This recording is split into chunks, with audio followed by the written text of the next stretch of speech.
No autorizo el uso de mi mano. Imagen e información. Cito la Constitución Política, artículo Ay, señor. 15 de la Constitución. Y accedo a mi mecanismo de participación, acción constitucional, habeas data. Hablando del mecanismo de participación, querido Andrei, les quería contar, bueno, pues, lástima no estén todos, vamos a tener un nuevo moderador que nos va a estar ayudando en el club de lectura. Así que me va a estar dando soporte a mí a la hora de cuando las conversaciones se nos alarguen, digamos en un solo tema que nos quedemos estancados, hacerla avanzar, que una persona robe palabra, hacerla respetar la palabra, con respeto también, por supuesto. La persona es la señorita Wendy aquí presente. Se trajo una vara del poder. Les presento la varita para hablar. ¿Vamos a hacer lecciones para cambiarla? La varita tiene doble función en el caso de Andrei. Para hacerle Entonces esto, obviamente ya no va a estar acá rato con el rifirrafe, sino es cuando pues se nos dé momento para mover. Cuéntame, Andrés. ¿Ustedes no han pensado que darle poder a Wendy es como darle poder a un dictador? Ahí miramos. Ahí miramos. Mira los que le dieron poder. O sea, Lo malo del poder es no ser parte del definitivamente. tu dolor es ese, que no haces parte del poder. No. Por matrimonio de la banda estoy ahí. Tú quisiste ser parte de la élite de su cara.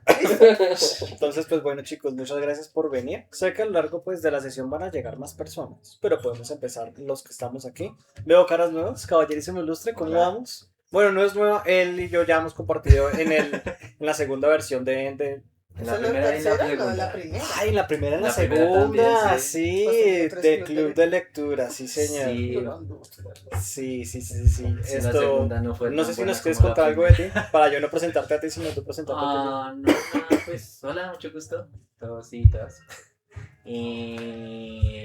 Pues, mi nombre es Esteban. Yo ya estoy acá hace harto tiempo en la primera versión cuando era en la de allá. En la segunda que se trató de hacer allá en ese cuartico. ti. Y pues ahorita estoy interesada en esta. Pues me la recomendó Lore. Entonces. ¿Lore? No sé. ¿Lorena Prieto? Sí. ¿La escritura? Ah, Sí. vas a escritura de la... Ah, ok. Sí. Y creo que hay otra persona que también conozco que está aquí, que es Brian, para mí. Ah, Sí, El hermoso. un lindo. listo. Y pues nada, ahorita soy profesor de español, ¿Ah, sí? soy profesional en filosofía y ya. nada más. Bacana, marica. Ese que está en México. ¿Te acuerdas De Mauro. De Mauro No, cuando acordar de estaba en Mauro. Chile?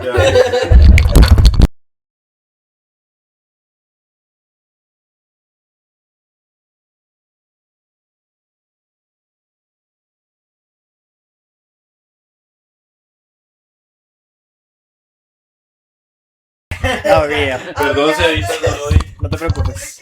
Solo es para la primera sesión. Ah, ok. Para dejar registro y ya después nos relajamos. O sea, por ejemplo, por libro, si tenemos 4 sesiones, al igual solo grabamos la primera. Ah, Yo solo ok. puse en mi maqueta. Entonces tenemos un registro en YouTube de las charlas que tenemos, porque pues también hace sentimos que pues sería chévere como dejar registro, pero ya todo registrado pues ya como que no, ¿cierto? Entonces, es que es Sí, chévere para pero está micrófono, re la embalado. Entonces ese yo creo que será el punto medio, parce. Miren, esos videos baila. Pues nada, pues bacano, bienvenidos y tamaños, ahora que lo estamos viendo prácticamente todos los lunes. Para charlar de diferentes libros, ya escuchaste más o menos lo que se viene ahorita de lectura. Sí, escuché que pensé que tú ibas a ser ruso hasta que dijeron el señor de las moscas, pero chévere. Chévere No, que fue fuera una así. coincidencia, fue una Fue coincidencia. una coincidencia porque eran por gustos. Entonces cada uno propuso un libro que quisiéramos con. Y casualmente. Casualmente que. De la literatura rusa. Prácticamente Casi se da un segundo ciclo ruso, ¿no? Muy- Entonces, que tiene- a veces Muy loco, era parce. literatura rusa. Sí. Hola, ¿qué más?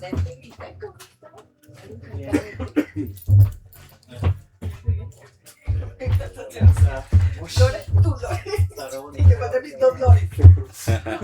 Cuidado con el Porque tengo 2. ¿El micrófono? Sí, ya lo boté. Ya murió la primera vez. ¿Cómo estás? Aquí ya te Lore, mi hermana. Hola, ¿cómo estás? Mucho gusto. Entonces la otra cara nueva, aunque mi hermana ya venía, pero pues si nos quieres decir algo.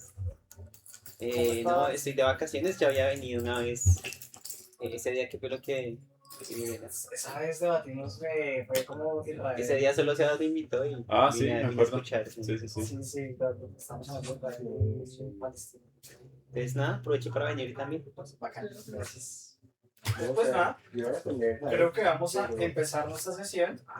Y para empezar nuestra sesión, yo creo que puede empezar hablando la persona que ganó su propuesta. ¿Está aquí presente? Claro que sí. Cuéntanos. ¿Por qué propusiste el libro? ¿Cómo es la cuestión? ¿Ya lo has leído? Pues Sebas, yo había leído ya el libro. De hecho, le había dicho a Lore pues, que me había gustado en cierto modo, pero tenía unas expectativas más altas. En esta segunda relectura encontré cosas que de pronto a veces, por una lectura como muy rápida, uno no encuentra. Y también teniendo en cuenta pues, que yo ya sabía la historia en sí, pues ya no me fijé en eso, sino más en los detalles. Entonces creo que eso fue lo que me brindó a mí la oportunidad de hacer un ejercicio que no había hecho con ustedes, y era tener un texto que yo ya había leído y poderle hacer una nueva lectura con ustedes. Entonces, Va a estar bacano. eso me encantó. Obviamente también tengo presente que tú me dijiste que tenía que hacer una introducción. Si Después, querías. pues, La tarea. Se la dice el profesor. entonces, pues yo sé que ya habíamos leído algo de León Tolstoy, pero entonces igual investigué. Él nace en 1821 y muere en 1910. Fue importante en su vida su paso por la milicia. Él participó de la guerra de Crimea. Fue parte de la aristocracia. Pero digamos que tuvo como un cambio espiritual que lo llevó a ser pacifista, vegetariano, y también pues que después renegó un poco de lo que él fue en su juventud, porque él fue muy fiestero, jugador, mujeriego, y él ya después en esa búsqueda de espiritualidad cambió hasta tal punto que buscó dejar toda su riqueza y vivir de lo más sencillo como los filósofos de antaño. Ok. De hecho, antes de morir tiene una pelea con su esposa. Que quiero que se escuche. Entonces, va a tener eso estoy. No quiero que se pierda. Entonces era riquillo. Sí, era parte de la aristocracia. No sabía.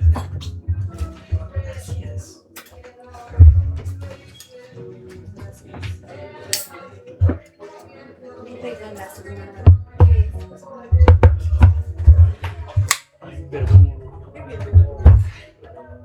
Dame un segundo que me cansé ya.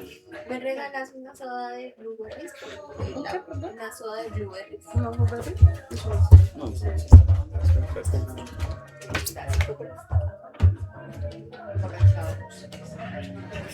Gracias por chaval.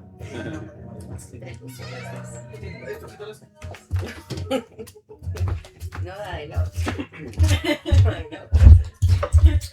Contigo. Bueno, entonces, eso por esa parte. Obviamente, también es importante ya respecto al libro concretamente, fue publicado en 1886. Para él marca como un cambio dentro de lo que él había escrito, porque después de eso él empieza a renegar de la literatura de antaño que escribía, porque la sentía muy superficial. Hablo de Ana Karenina y Harry Paz. Sentía Ana Karina superficial. Wow. Sentía que no reflejaba lo que debía ser la literatura para él. Pues sí, un poco. Porque son un chisme. Sí. Lo que hemos chisme, hablado ¿No acá. concordamos que era un chisme? No, Eso no concordamos ese día. no. Ah, Algunos dejaron de venir porque era chisme. ok. Eso tenía todo. Porque la parte de Levin era increíble. ¿Te Eso que acuerdas? no grabamos. Digo, Sí. no leí. Y llegó mi Pero uso. entonces, ¿el que se consideraría como algo más? Él marca que este libro, a partir de aquí, marca como otro eje dentro de su vida, dentro de su búsqueda de su camino espiritual. Ahí es cuando inclusive abandona toda pretensión de riqueza, y cuando empiezan las peleas con su mujer sobre dejar todo e irse a vivir al campo, a lo más sencillo, que era lo que está explicando. Y sobre el libro en concreto, hay cosas que son importantes para tenerlas en cuenta. Iván es como un Juan aquí, es como el nombre más común en Rusia, y habla de lo que él quería, y era mostrar un hombre común, o sea, el nombre más común que existía en la Rusia de ese tiempo. Y parte del enfrentamiento también con el libro que uno tiene como lector es que no le obliga a uno a pensar mucho, porque es muy, o sea, Iván Ilich no es una persona extraordinaria, es una persona normal, pero ahí es cuando viene el enfrentamiento que uno debe tener con el libro, y es, ¿yo seré como Iván Ilich? Que es la pregunta que debe ser transversal. Susto, me dijeron. Obviamente yo traje también una pequeña cita sobre el libro que dice, por eso también lo dividí en dos partes, y un autor ruso decía, no me acuerdo el autor, decía que son dos partes del libro, dice el cuerpo que se descompone y el alma que despierta. Entonces la primera parte que yo escogí fue cómo el cuerpo se va descomponiendo, o sea, cómo él llega hacia su agonía y cómo va empezando a despertar en el alma. Lo que podemos decir que es la primera parte que leímos. Ay, que entonces nos esperar como ahorita en esta segunda parte. Obviamente también traje muchos apuntes sobre esto. Es importante también que para muchos críticos el libro también refleja una crítica hacia la vida burguesa y superficial. Y claro, siempre el libro tiene una inquietud, y es si la vida... Bueno, no entiendo lo que escribe. ¿Me traduzcas?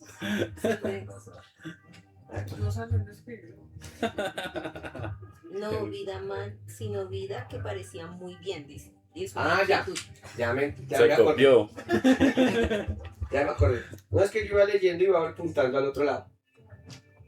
Entonces, la inquietud que hay ahí no es una vía que haya sido mala, al contrario, es una vía muy buena, y ahí es cuando deben hacer la inquietud si realmente se está viviendo. No si se está por el mal camino, sino si se está por una vía que parece perfecta. Y eso es lo que nos muestra la primera parte. Obviamente yo también traigo muchísimos más apuntes sobre lo demás, pero pues, para Pero ya echarlo. podemos empezar a desarrollar la cuestión precisamente. Como siempre, pregunto brevemente al resto de los que hicieron esta primera lectura qué les pareció para ya después empezar a charlar. No sé quién quiere decir algo o el libro de gracias. Pues soy como siempre Tolstoy tan fácil, ¿no? Es todo muy sencillo. Sí, pero es que Ana Karenina fue igual. Facilísimo. O sea, lee uno y ¡buf! Como que absorbe todo eso ya. Pero Sí. lo chévere es que, o sea, en medio de lo fácil que puede parecer la lectura, le trae a uno mucha introspección, ¿no? O sea, Epa. es una lectura que se va traduciendo como en un cuestionario interno, entonces parece fácil, pero realmente es muy difícil de afrontar dependiendo del estado en el que uno lo lee. ¿Por aquí? Yo siento que está muy bien escrito, no sé mucho de literatura en como de mucha extensión como para hacer una comparación concreta, pero yo considero que está bien escrito. Y algo que también quería decir es que me pareció que vino muy bien este texto para seguir pensando la muerte y la enfermedad que veníamos en el ciclo anterior. Es que finalmente todo tiene que ver con eso, ¿no? Pues es el destino de todo Y ser ahorita, humano. pues sí, también la unas ideas que me gustaría contarles. ¿Qué ibas a decir? No, a mí me parece que algo bonito de la escritura también es como la forma en la que este man como que trata de mostrarnos que el tipo es súper pretencioso, como no solo como con todos los gestos que él tiene de tener la casa bonita, de vivir la vida como ideal, como es la vida de alta sociedad, sino también como en esos detalles cuando utiliza esas expresiones en francés, que es como de, claro, los rusos como que muchos de esas, como esos modismos que utilizaban de hablar en francés, lo hacen es como para mostrar que están en la aristocracia, que tienen plata para estudiar y aprender francés. Entonces como que esas partes en las que hace como ese uso de hablar de... Como cuando, creo que hay uno que es cuando la esposa está embarazada, que es como que dice, ella simplemente lo hace como porque le da, molesta porque le da gusto, pero no lo dice como en español, sino que utiliza una expresión francesa. Sí. Eso me parece muy interesante porque es un detallito ahí pequeño para mostrar ese punto. Y está interesante porque en Oscar Wilde también hacían cosas similares con el francés. Ajá. Es como si el resto de europeos vieran a los franceses como Como acá, acá, ¿no? sí. Y entonces cogen modismos para Sí. parecer o aparentar, o sea, sí. Por aquí, bueno. Yo creo que algo chévere también es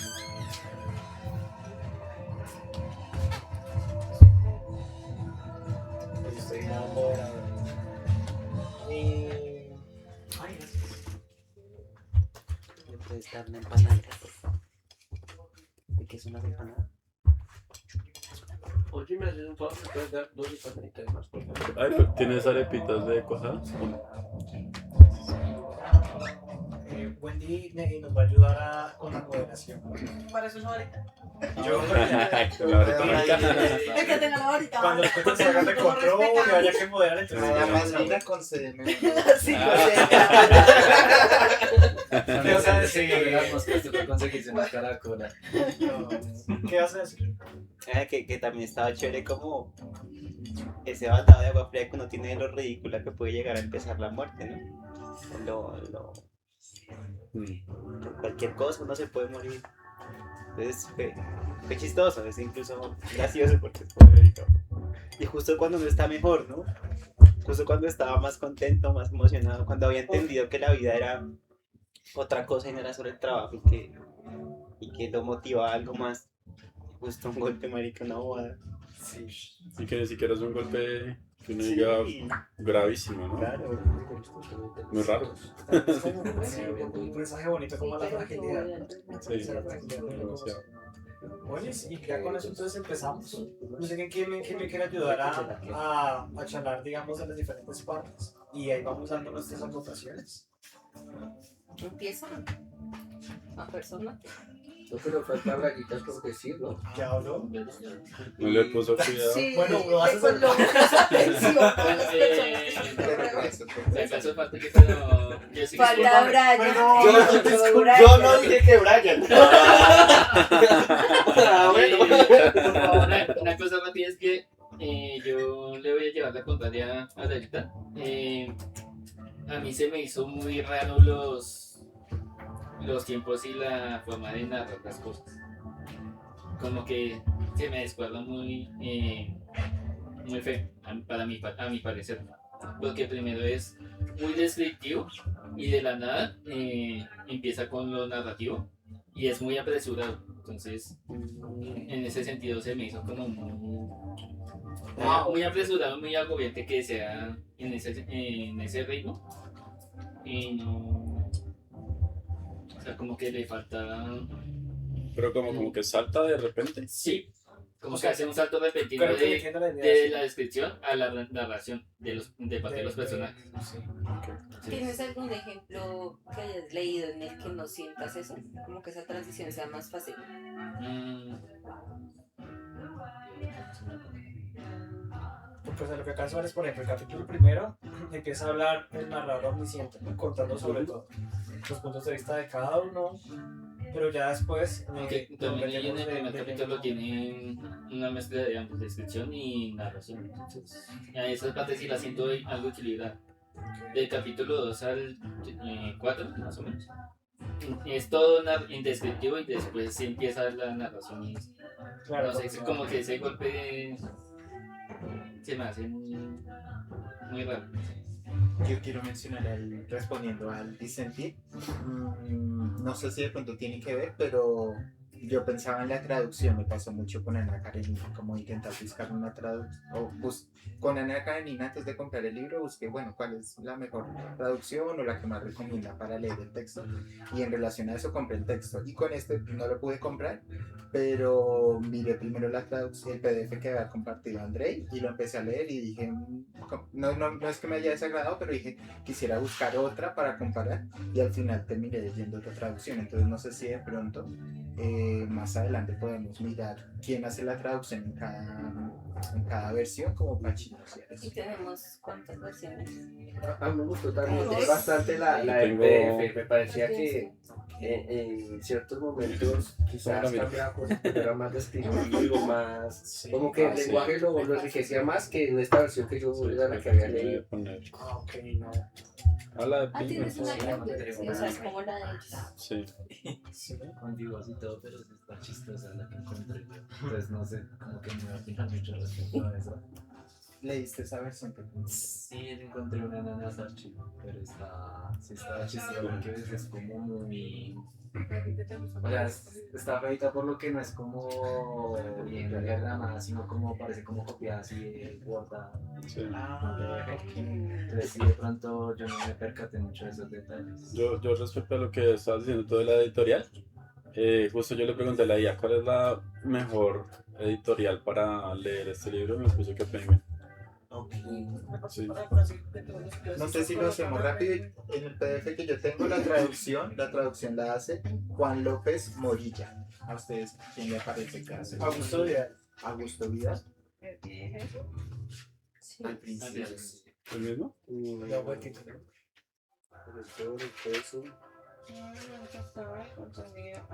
Es una corrección de texto, pero Corrección de no, texto, no habla de impresión por- traducción. No dice traducción. Entonces seguramente es alguna, o sea, compran el derecho sobre otra editorial y hacen una corrección de lo que encuentran ahí. Es que esos libros son los mismos. Sí. De que. Con Cosur. Como- A mí esta editorial me gusta mucho porque es barata, pero es bonita. Es como o sea, no es escala, es como uno superior a escala, pero tiene unas traducciones chéveres. Yo de escala me solía reír hasta que escuchamos de Siddhartha. Ahí Era, Hasta que es, más a- es que a sí, escala. sí, Sí, estaba bonito en yo escala. bonito. Pero Ana Karenina en escala estuvo feo. Porque la tenía yo. Yo también tenía y- esa. No. No, ahí sí, le faltaba Yo sí te mucho. choco. Bueno, yo también quería pues darme un aporte y yo creo que también esto nos sirve para aterrizar acerca de la primera parte que es como cómo asimilan los demás el tema de la muerte de Iván Illich. O sea, el primer capítulo no es directamente sobre Iván Illich, sino cómo los demás lo dimensionan. Y me ponía mucho a pensar en que definitivamente es muy curioso. Llevamos con la muerte toda nuestra historia de vida como seres humanos. Tenemos unas dinámicas, unos ritos, unas maneras de comportarnos, una manera de reaccionar, cuando entrar, cuando sin sentido pésame, nos recuerda de vez en cuando un poco, digamos, siempre que llega a la cercanía, como que hay una muerte que nos puede acechar, pero gracias a Dios decimos que no nos toca a nosotros. Entonces yo pensaba, parce, es muy curioso que pareciera que recuerdo un poco, digamos, las ovejas, o cuando han visto esas grandes migraciones de búfalos que tienen que atravesar un río, Sí. que está infestado de cocodrilos. La única manera de sobrevivir es pasar todos, disminuyendo así la probabilidad de muerte. Y en esta, aquí digamos que la muerte pareciera ser una especie de sensación de que, bueno, le tocó a alguien más, no a mí. Como que está bien, o sea, como que soy bien afortunado y además que parece que el tema de la muerte no se relaciona conmigo directamente. Ahora, si vamos al plano individual, no podemos contar cómo es, digamos, vivir la muerte. Pues porque ya sabemos que obviamente para vivirla hay que estar muerto. La única manera sería aproximarnos mediante una enfermedad que nos lleve a una muerte, como una enfermedad de, ¿cómo se llaman esas? Los que son de un súbito, cáncer, que ya Termina. Pero una acaban enfermedad rápido. terminal, exacto. O aquí como en el caso de Iván Illich también, que pueda uno relacionarse un poco más con la muerte y entender la muerte desde otro punto de vista. Otra cosa curiosa es el punto de vista del sano y del no sano, es muy curioso. Uno siempre estando sano es lo mejor. Pero cuando uno llega a la realización de que uno está en ese otro lado del charco en el que uno siempre miraba al enfermo como alguien lejano o con el que uno no podía tener una conexión porque en realidad no sabe cómo es eso, ahora uno entra a estar ahí y uno es el que lo mira desde el otro lado. Pasó uno de ser un observador al observador. Yo le contaba ayer a mi hermano que yo recordaba una vez que yo me estaba ahogando, yo les conté una vez yo me estaba ahogando en Sapsurro y veía yo una pareja pasar y la pareja me miraba y yo, ayuda, y la pareja solo me miraba y siguió caminando derecho. Yo qué correa. Esto, como que puedo entender la pareja es uno siempre está bien. Y para cerrar mi punto, diría que... Gracias.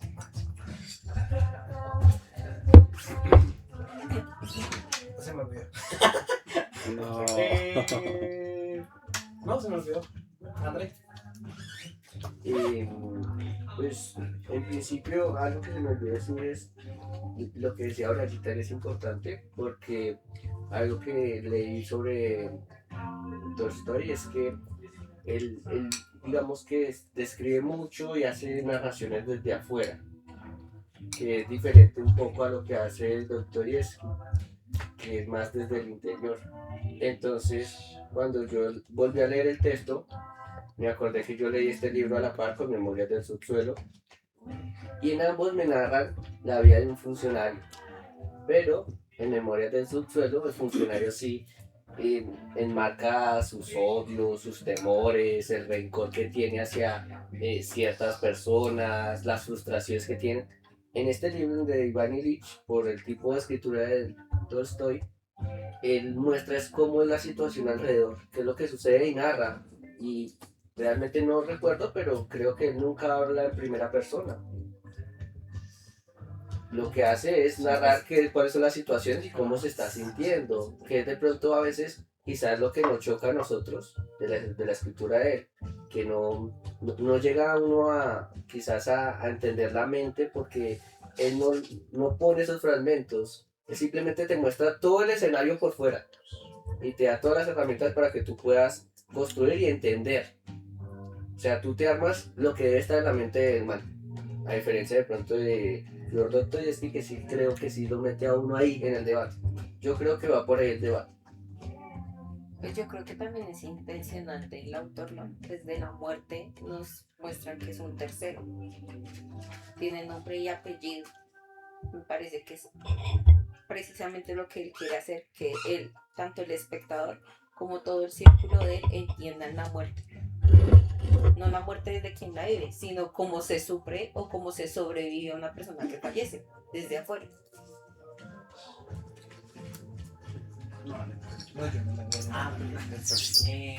No sé, pues como tratando de meterse ya en ese primer capítulo me parece muy interesante que, o sea, el autor como que inicia por el final, como de tipo se muere Iván Ilich, ya después empieza a narrar la vida, pero algo que me parece como que marca el tono del libro y eso me parece un detalle muy chévere es como de una vez le pinta a uno una escena muy triste que es como este man se muere y lo primero que piensa todo el mundo directamente es bueno, este man se murió, ¿a quién le va a quedar el puesto?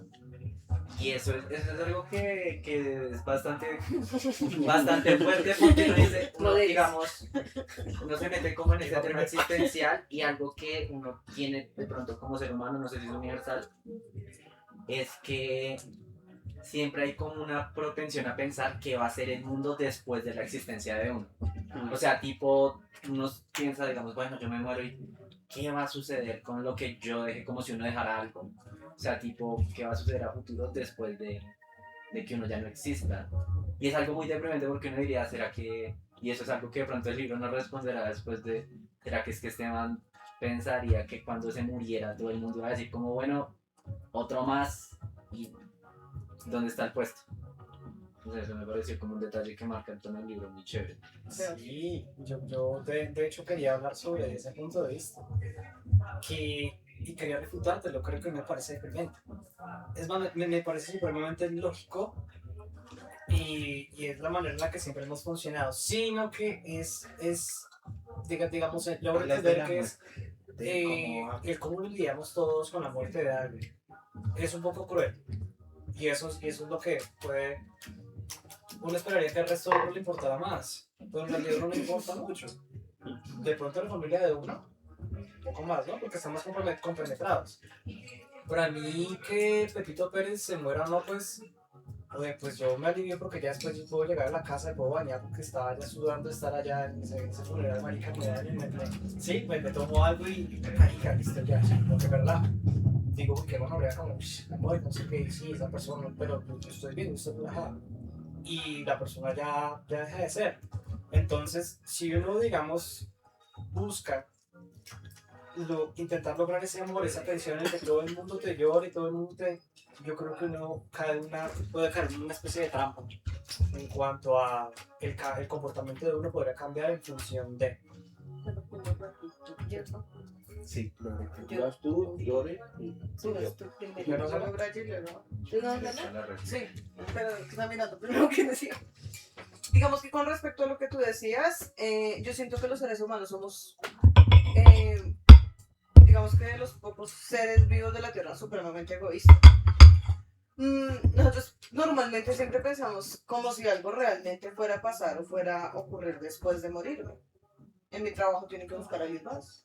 Mi familia tiene que continuar, tiene que bañarse, tiene que comer, tiene que hacer absolutamente todo. Digamos que en el momento que nosotros creemos, yo siento que la muerte se vuelve compleja en el momento que nosotros creemos que va a pasar algo después de que uno muere. ¿Sí? Porque si yo soy consciente de que después de mi muerte no va a pasar absolutamente nada, uno deja de también cuestionarse, es que, ¿será que tal cosa? Entonces, digamos, cuando ya nosotros empezamos a ver las actuaciones de Iván dentro del texto, uno se da cuenta que él simplemente quería darse a conocer y a entender, digámoslo así, que si él se moría y toda su conversación es acerca de, pero es que no me miran, es que no les importa, es que igualmente no, porque es que cada quien tiene que seguir con su vida, usted hace parte de sus responsabilidades.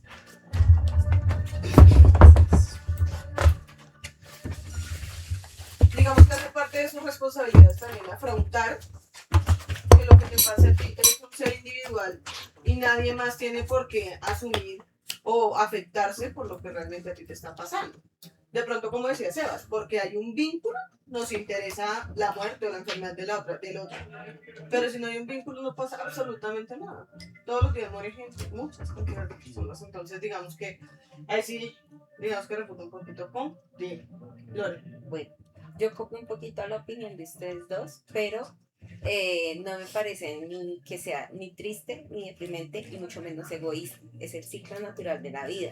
Lo mismo pasa con los animales, con las plantas. Todo lo que fallece se transforma y se convierte en alguna otra energía que desconocemos. Eso no es triste, no es deprimente, no es nada. Creo yo que nosotros como humanos al tener raciocinio nos sentimos como escogidos por una magia extraña en la que debemos perpetuarnos como especie y como individuos y tenemos que dejar una huella indeleble en el mundo cuando la muerte de los otros obviamente pues no la de uno porque no lo sabe cómo la vivir, pero la muerte de los otros lo que hace a uno es golpearlo con la insignificancia y el tamaño real que tiene cada ser humano en este mundo, y es que no somos nada si no somos un colectivo, y que si no pertenecemos a algo nuestra memoria se va a desaparecer, y que somos a la final nada, y que va a quedar de nosotros nada. Entonces siento yo que esa visión está ahí como un poquito muy atravesada por la emoción de pronto de lo que llegamos a sentir cuando muere un familiar, pero incluso en la muerte de un familiar es más palpable que la vida tiene que continuar al otro día mismo igual. Bueno, yo en esta parte eh, estoy como en algunas cosas que están ustedes, pero me uno a Wendy, pero en otros términos. Yo siento que todos tenemos un deseo de significado, o sea, de ser importantes, y necesitamos para nuestro diario vivir pensar que somos importantes para algo, ¿cierto? Es un deseo propio del ser humano de creer que su existencia, lo que hace, tiene significado, y el darse cuenta, por ejemplo, aquí frente a la muerte, que lo que hagamos no tiene sentido, no importa, somos solo un número, un funcionario que vamos a ser reemplazados, que todos al final van a estar como, o bueno, inclusive los amigos más cercanos van a estar pensando, "Ah, tengo que seguir la pompa y seguir el protocolo". Eso no me parece triste, me parece liberador en el sentido de que uno ya no se ata a la idea de que tengo que seguir una vida correcta para conseguir tal cosa, para tener una buena muerte. Al final lo que hagamos no tiene significado. Y eso para mí es liberador en ese sentido.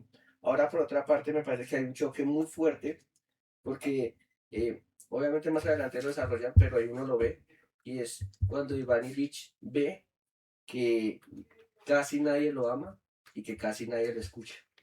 Y esa es la, digamos que es parte de lo que está construyendo el autor, y es que frente a la muerte uno descubre que realmente uno no fue amado, que uno no fue escuchado, que uno no es significativo. Y nuevamente me parece que el choque ahí está mostrando es que Iván Ilich tuvo una vida ordenada, correcta, pero realmente su vida fue... O sea, él creía que al ser correcto y hacer las cosas bien como mandaba la sociedad, iba a ser correspondido, pero realmente no fue así. Gracias. Si quieres tú para que repliques. La réplica. Si es que me dieron re duros de ver a bien Benny. No, mentira. Bienvenido. Te mata 2 veces antes de que toques el piso. Así va a ser. No, mentira. No, pero sí me gustó la réplica porque igual parece que igual hay que aclarar unas cosas de las que yo dije porque de pronto las dije re mal. No, sí, las dije re mal. Digamos, la idea, yo lo tomo como tono deprimente, no por el hecho de que, digamos, sí, claro, o sea, tampoco es como que uno se muere y uno dice como, no, todo el mundo debería llorar mi muerte, hacer un desfile, guardar el luto por una cantidad de años. No, pero digamos, sí es maluco que, o sea, pensarlo así, como de qué tan poca significación tiene la vida de esta persona, y que es el punto, supongo yo, de la novela, como decir, pues este man es uno entre un montón de funcionarios, que algo que a mí me parece muy chévere también es como lo muestra el autor, de coger y decir como es otro man que va a jugar naipes en las tardes en la casa de algún otro aristócrata. Todos los aristócratas juegan naipes en esa novela, es como todos son iguales. Pero lo que a mí me parece interesante, digamos, de decir como que hay una falta de significación ahí, es como el hecho de que, claro, ni siquiera los más allegados al man están medianamente afligidos. Y eso en últimas, sí, el ciclo de la vida sigue y todo, pero si la vida de uno no tiene significación, pues es como un poquito, dentro de todo, deprimente pensar, no viví. Pero es el resultado de lo que fue. Claro, Va a pero... ser deprimente observar el resultado del accionar de uno. Es una cuchara de realidad. Bueno, yo Sí, Perdón. no, tranquila. Yo para iniciar quiero decir que yo sí siento que la forma en la que vemos la muerte está totalmente relacionada con la forma en que vemos la vida y cómo la asumimos Está también. bonito. Y entonces en relación a eso le quería responder a Sebastián también porque justo cuando empecé a leer este libro me acordé de un historiador que se llama, no sé si de pronto tú lo has escuchado o Andrei la escucha, se llama Philippe Ariès. Y él tiene 2 libros donde aborda el tema de la muerte. Uno se llama Morir en Occidente y otro se llama El hombre ante la muerte. ¿Cómo se llama? Philippe Ariès, con PH, Philippe Ariès. Entonces, un poco me corrige si de pronto no fue así.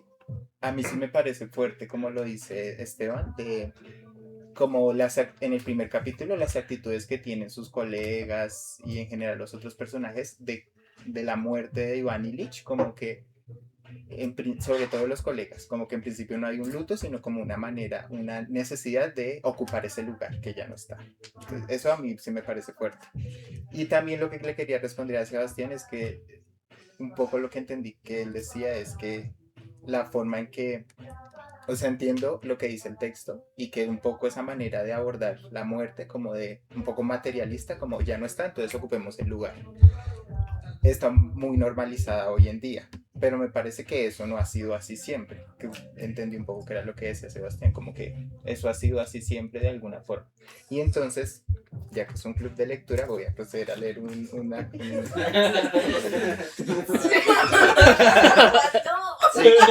justo Yo conté. como un pequeño resumen de algún modo. No está bien esto que voy a hacer como condensarlo o resumirlo así tan cortante, pero Philippe Ariès, como les mencionaba en el texto Morir en Occidente, su tesis central es que la actitud de las sociedades occidentales hacia la muerte ha cambiado de manera radical.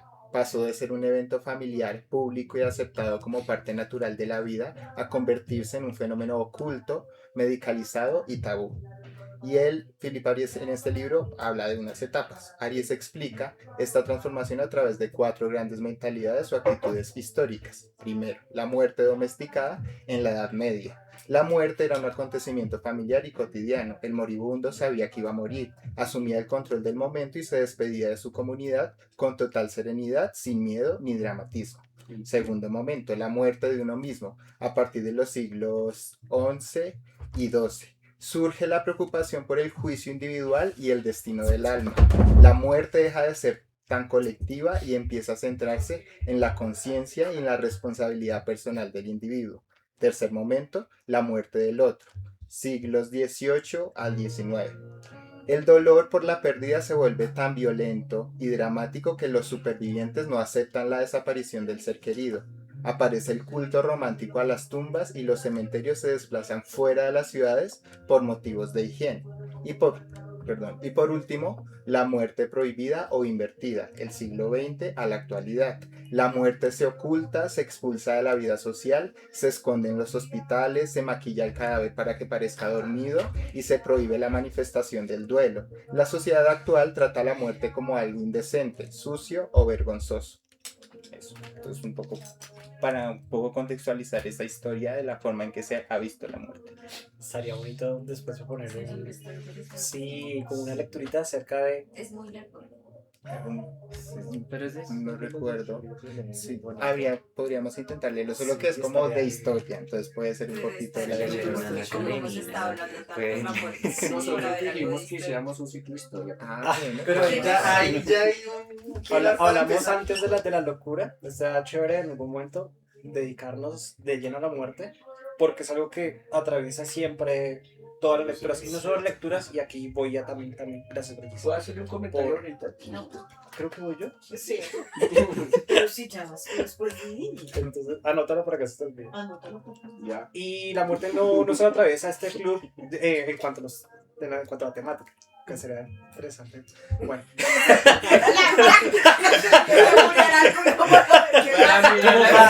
como para charlar más, bueno. Haciendo un super allá, acá nadie nos olvidó. Ahí no es como era. Él dirige club de lectura. Entonces también a lo que yo hacía alusión en Brayis, yo a lo que hacía alusión era que no es que sea algo normalizado como el punto de vista ahora occidente, sino yo me refería a que históricamente pues siempre nos hemos muerto. Entonces ya hemos desarrollado toda una suerte de mecanismos para afrontar o vivir la muerte. ¿Cuáles? Bueno, ahí chévere que tú ya se los hayas contado, pero me refería a eso. Quizás se mezcló con otro comentario de cómo vivimos ahora la muerte que nos es un poco ajena, ¿no? Pero era como para aclarar que quizás se mezcló, pero eran dos cosas distintas. Yo chiquito, y tal vez lo que a mí me hacía saltar es que es así. Y me parece que queda así, o pues cuando lo normalizamos o cuando, exacto, lo naturalizamos, como que, sí, la muerte es así, siempre ha sido así. Como que se puede quedar en el inconsciente, en un pensamiento colectivo inconsciente. Y por eso me pareció chévere remarcar como esa historia. Pero bueno, es que ahí nos vamos nomás con eso. Después hablamos con eso. Entonces, sí, uno de los pensamientos que yo tenía era, marica, el problema no es que la sociedad le duela o no que yo me muera, el problema es que yo me muera. ¿Por qué? Pues porque no me quiero morir. Pero eso no es un problema social. Eso es Debería ser un problema pacífico. Ya se ve significado. Más que social es existencial. Debería, o sea, yo Exacto. creo que... Eso es un problema existencial, no social. Mira, es una suerte de poder que nos rige para toda nuestra vida, para todas nuestras decisiones, pero yo no elegí morir. ¿Y por qué tengo que morir? Pero tampoco elegiste nacer. Pero Sebas, ¿no crees que... Pero nacer sí me gusta. O sea, vivir sí me gusta, pero morir no. Tenemos que decir el moderador, ¿ya? Entonces, bueno, ese es el punto número 1. 2, pensaba yo un poco en el valor que uno tiene como ser humano ante la sociedad, con la familia también, y recordé mucho la metamorfosis de Kafka. Sansa queda en un punto tan horrible. Ese libro me duele mucho leerlo, como que yo incluso me malviajo un poco.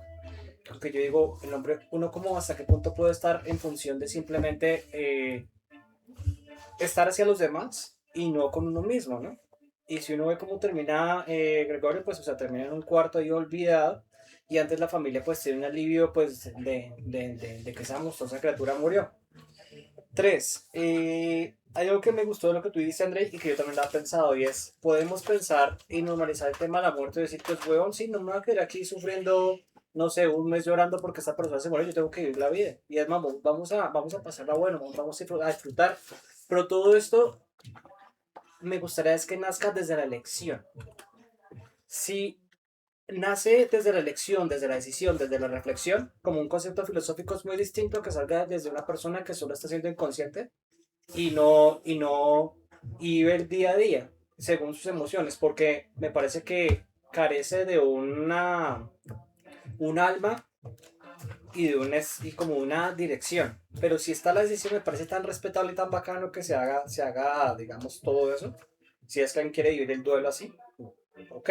Pero si estás bien o solo estás movido por cosas emocionales. Eso es a lo que voy. Intento ir para eso. Y 4. Y bueno, hablamos de que nadie lo amaba y nadie lo escuchaba. Pero es que él tampoco amaba y tampoco escuchaba, marica. Entonces, yo no sé qué lo estaba diciendo. Como uno vive la vida, también. Bueno, hay que ponerlo ahí. Entonces creo que también, no sé si uno quisiera proponer una manera distinta de relacionarse con los demás. Quizás podría tener resultados distintos si es que no le interesara pues cómo le va a tratar muriéndose, ¿no? Y ya.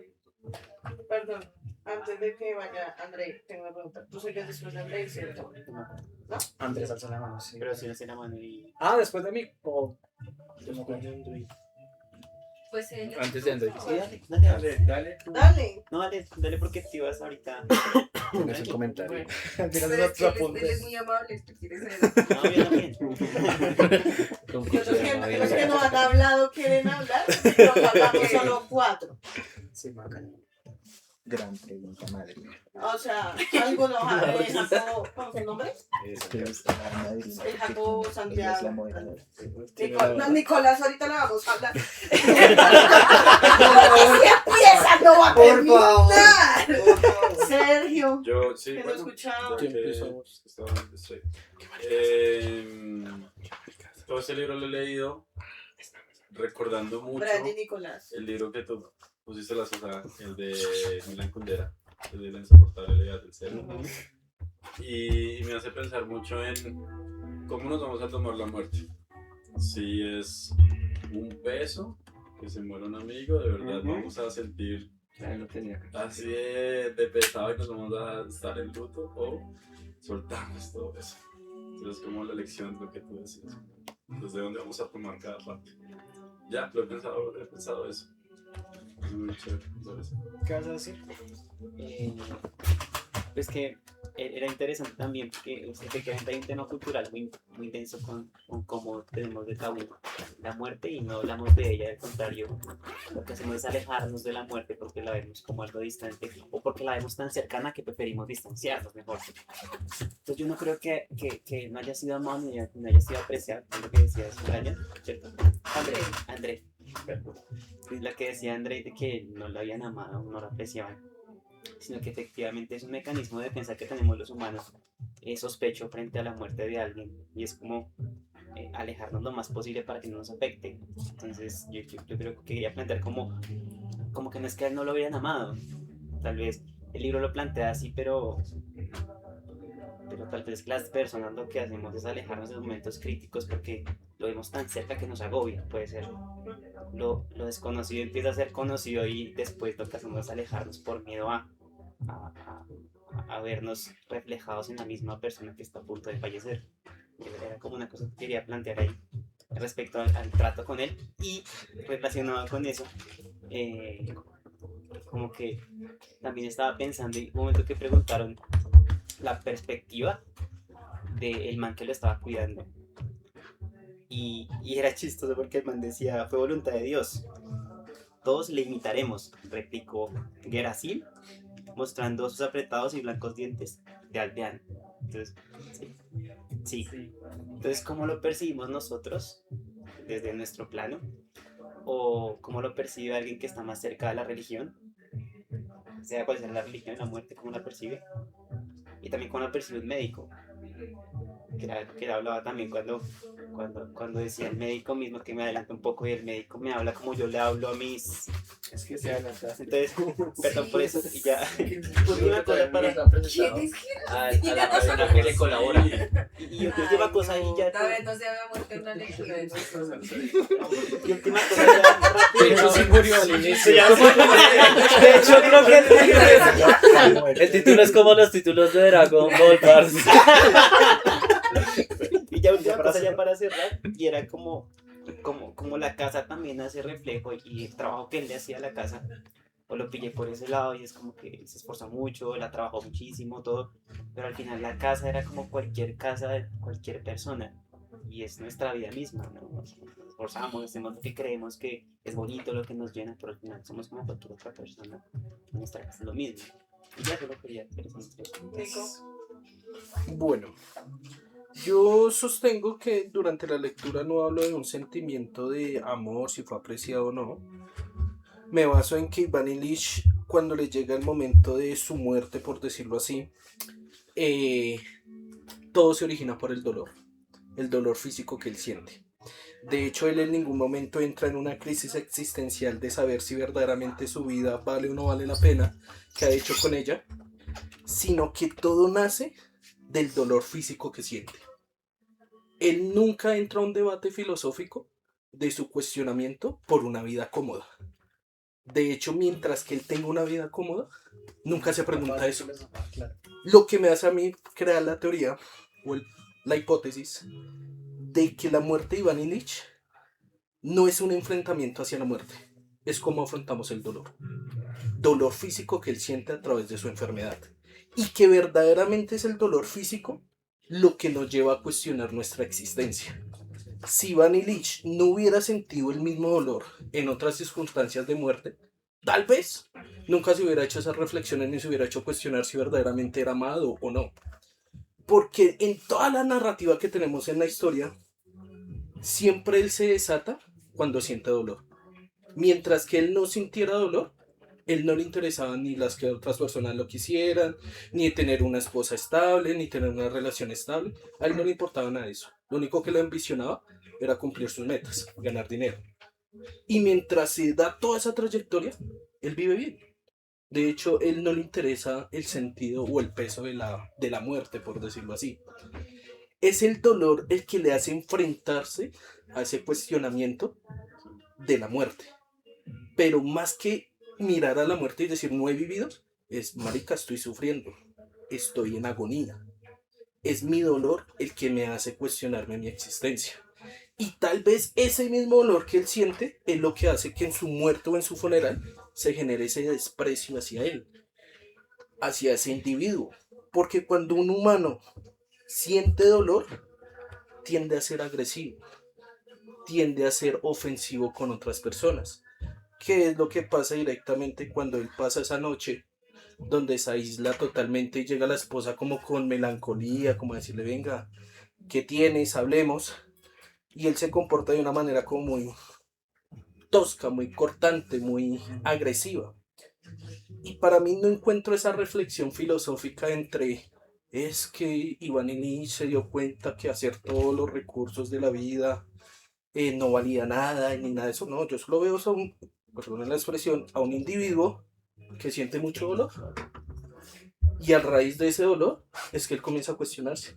Pero si Iván Ilich no hubiera sentido ese tipo de dolor o esa muerte no lo hubiera sentido así, ese man vive igual y muere en su ley, sin ninguna reflexión filosófica. ¿Listo? André. Pero para que sepan, André, Esteban y Lorena. ¿Alguien más? Gracias. También, yo tengo varios apuntes de cosas importantes. Uno me quedé con algo que dijo Braguita. En esa última etapa, yo quizás creo que esa actitud de la muerte está relacionada un poco hacia el capitalismo y la vida burguesa. ¿En qué sentido? Yo creo que ese sinsentido o el de no ocultar la muerte tiene una raíz con ocultar el sufrimiento y ocultar de que realmente uno como ser humano es finito y no puede estar todo el tiempo en esa lógica de consumo y de producción que lo lleva a uno a autoexplotarse y autoexplotar a los demás. Entonces yo creo que va por ahí el hecho de ocultar en el mundo moderno la muerte, porque además la muerte y todo el dolor y el sufrimiento tampoco vende. Al contrario, lo hace el que uno repiense lo que uno está haciendo. Y al mundo consumista actual no le sirve eso.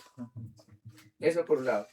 Otra cosa clave que yo había relacionado con lo que dijo pues, Yo lo tenía súper anotado, pero lo voy a adelantar de una vez. También hice la relación con la metamorfosis, pero la hice desde otro punto, porque más adelante nos cuentan de que a él le preocupaba curarse para retomar sus funciones laborales. Y yo me acordaba tanto de Gregorio Samsa cuando él está ahí y a él no le preocupa que sea un insecto, sino le preocupa llegar tarde al trabajo. Y ahí está nuevamente la idea de la autoexplotación burguesa, y por eso les dije desde el comienzo que el texto es una crítica también hacia la burguesía y hacia la vida superficial. Entonces yo creo que ahí uno puede trazar líneas entre ambos autores en ese sentido, en el sentido de que ellos se vuelven un objeto del sistema de producción capitalista y no lo sienten porque están tan incluidos e inmersos en él. Eso por un lado. Por el otro, ay,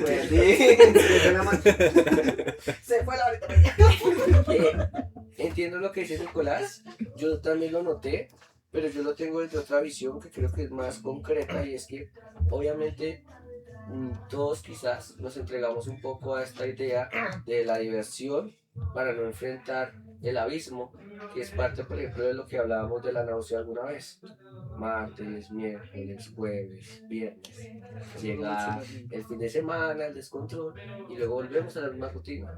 Y eso es parte de lo que hacemos para que nuestros momentos en los que tenemos que enfrentarnos a lo que somos y a nuestra realidad, y enfrentarnos a lo que hemos hecho y lo que vivimos, y hacer juicios, los llenamos con diversión, con juegos de cartas, con fiestas, para no tener que enfrentar el abismo y poner en juicio lo que hacemos.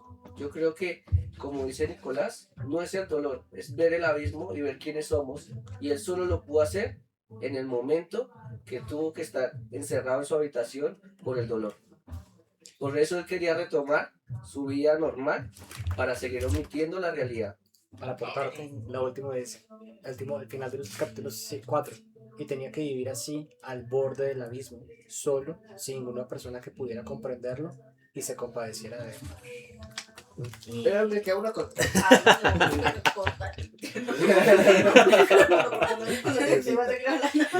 Y cuando Checho hizo la relación con la insoportable levedad del ser, también la hice. Pero hay un fragmento en el que él habla de que el deseo de él de la vida que él quiere es tener una vida ligera, agradable y decorosa. Es todo lo que él quiere. Una vida sin preocupaciones, una vida que le sea agradable con su círculo social, que sea decorosa. Cuando habla en todo el texto habla por el primer libro de decorosa. Me aguanto a esa mujer porque es el decoro que hay que tener. Tengo que tener una familia. Debo ser ligero, debo poder mantenerme, debo no tener preocupaciones. Eso es lo que él busca y es lo que le vende la sociedad de que tiene que ser. Ya. Otro más. A mí me encanta mucho la relación que hacen ustedes dos con la metamorfosis, porque a mí me parece que el tema que está ahí muy ligado y puede ser un concepto que está como muy presente en el libro, es este concepto de alienación. Incluso no pensado como tanto desde Marx, o sea, uno lo puede pensar más, digamos, desde este man Kierkegaard, que él mantiene un libro que a mí me parece que como que uno lo puede relacionar mucho, que es el de la época presente. El man hace un diagnóstico de época que es que el individuo de cierta manera, pues no lo dice en esos términos, ¿no?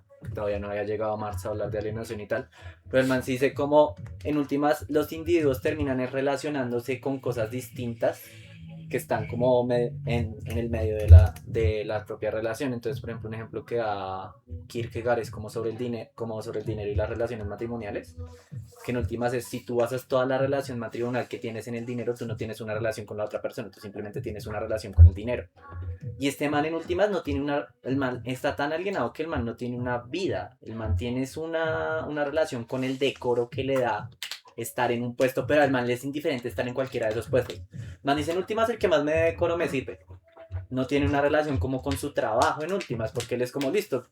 Él estudia en la escuela de leyes, él es juez, es como listo, me gusta porque me da cierta posición frente a la sociedad, pero asimismo como este trabajo me da una posición, otro me puede dar una mejor. Entonces no tiene una relación con el trabajo, está completamente alienado. Y eso es algo que me parece muy interesante porque la enfermedad en últimas lo que llega a hacerle a él es mostrarle esa alienación, porque cuando él está enfermo él ya no puede trabajar. Entonces cuando él sale de eso se da cuenta que como que él en últimas no está viviendo. Y pues respondiéndole un poquito como a Nicolás. ¿Tú? Beto.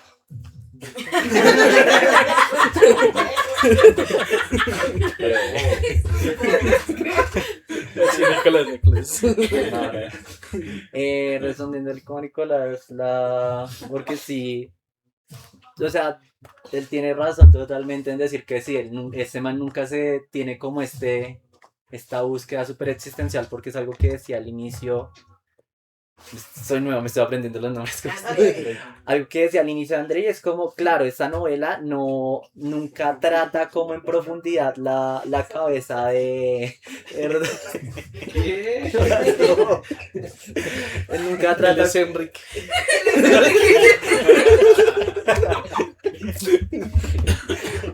Normalmente ellos llegan juntos un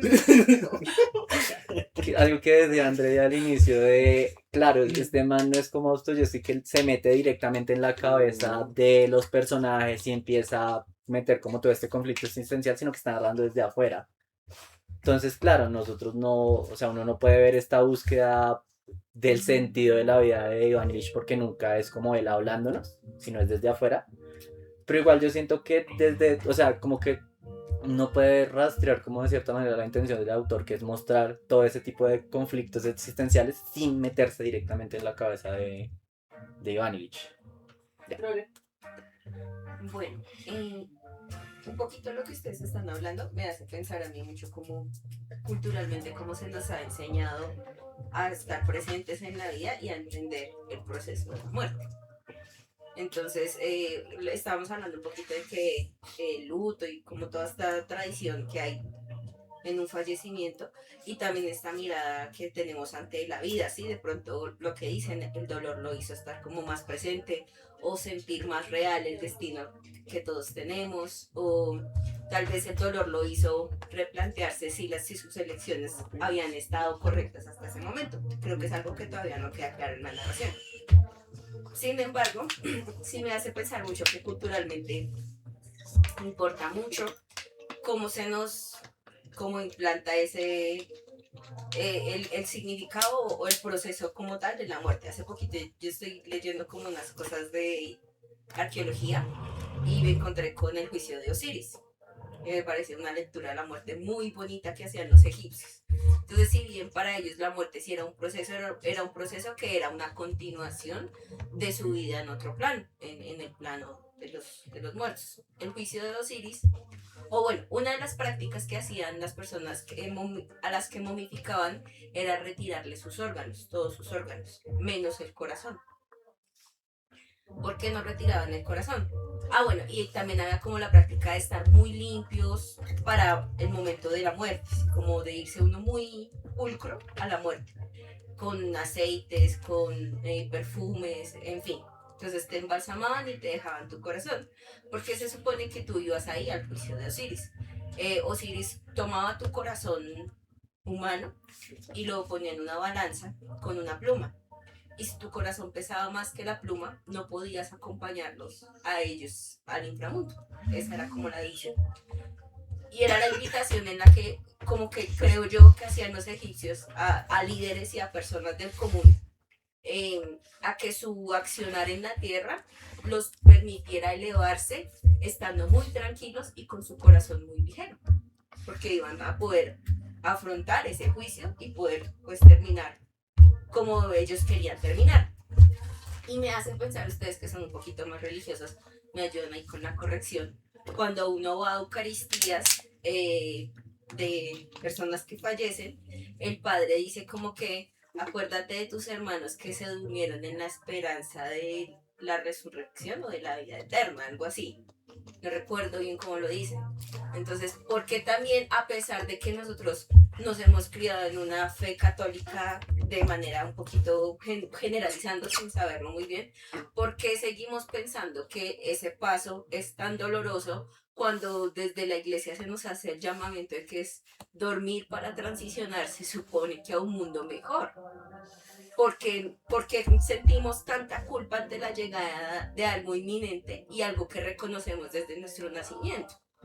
¿Acaso es una estrategia política? Claro que sí. Spoiler.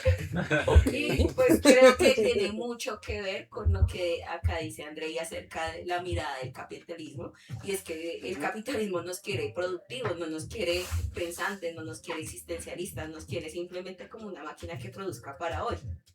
Y tal vez esa necesidad de producir es lo que nos ha hecho olvidar que sí hay una mirada misericordiosa ante la muerte. Ajá, yo rápidamente, porque siento que me recojo en algo que ya mencionó Esteban, yo había alzado la mano para replicar un poco lo que decía Nico en torno a...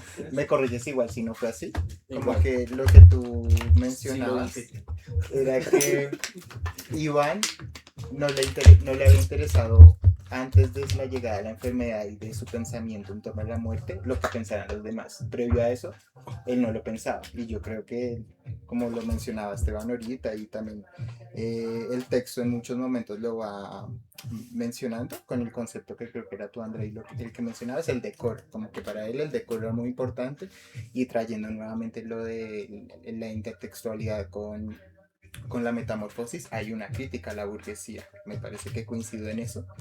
Y aprovechando que estamos ahí, me parece que esa necesidad que él tenía como de su estatus, de mantener un estatus o ser visto socialmente con un estatus, es justamente lo que le genera el accidente que, según vamos en el texto, como que es lo que detona esa punción que él siente.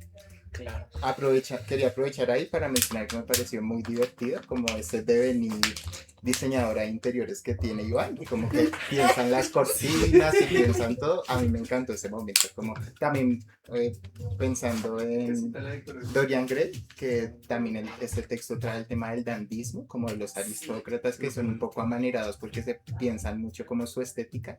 Eso, como que quería mencionarlo ya que estábamos ahí. Genial. Bien. Hay conceptos que mencionan en el hecho de darle un significado a la muerte, el capitalismo y demás. Lo que yo te decía de Ivan Illich, que mencionaba que no se me hacía que tuviera en cuenta la opinión de los demás, era que él era un ser individual y buscaba su propio beneficio. Es lo que yo he visto en la lectura que se traza. Él busca una esposa que cumpla ciertas necesidades, busca un trabajo que le dé cierto dinero y cierto valor, y él es muy específico en el valor que le tiene que dar el dinero. Tiene que ser 5.000 rupias. Y por eso es que consigue Rupia sería rubios. Le tiene que dar ese valor, y por eso es que llega al otro trabajo, pues para ostentarse una vida económica estable y demás. Si salimos del pensamiento capitalista y nos enfocamos en que Iván Illich buscaba era su felicidad, no veo ningún problema. De hecho, él estaba haciendo era buscando su estabilidad, ya sea bajo el capitalismo o bajo lo que sea, pero es que tampoco es satanizar una idea de que consumir es malo.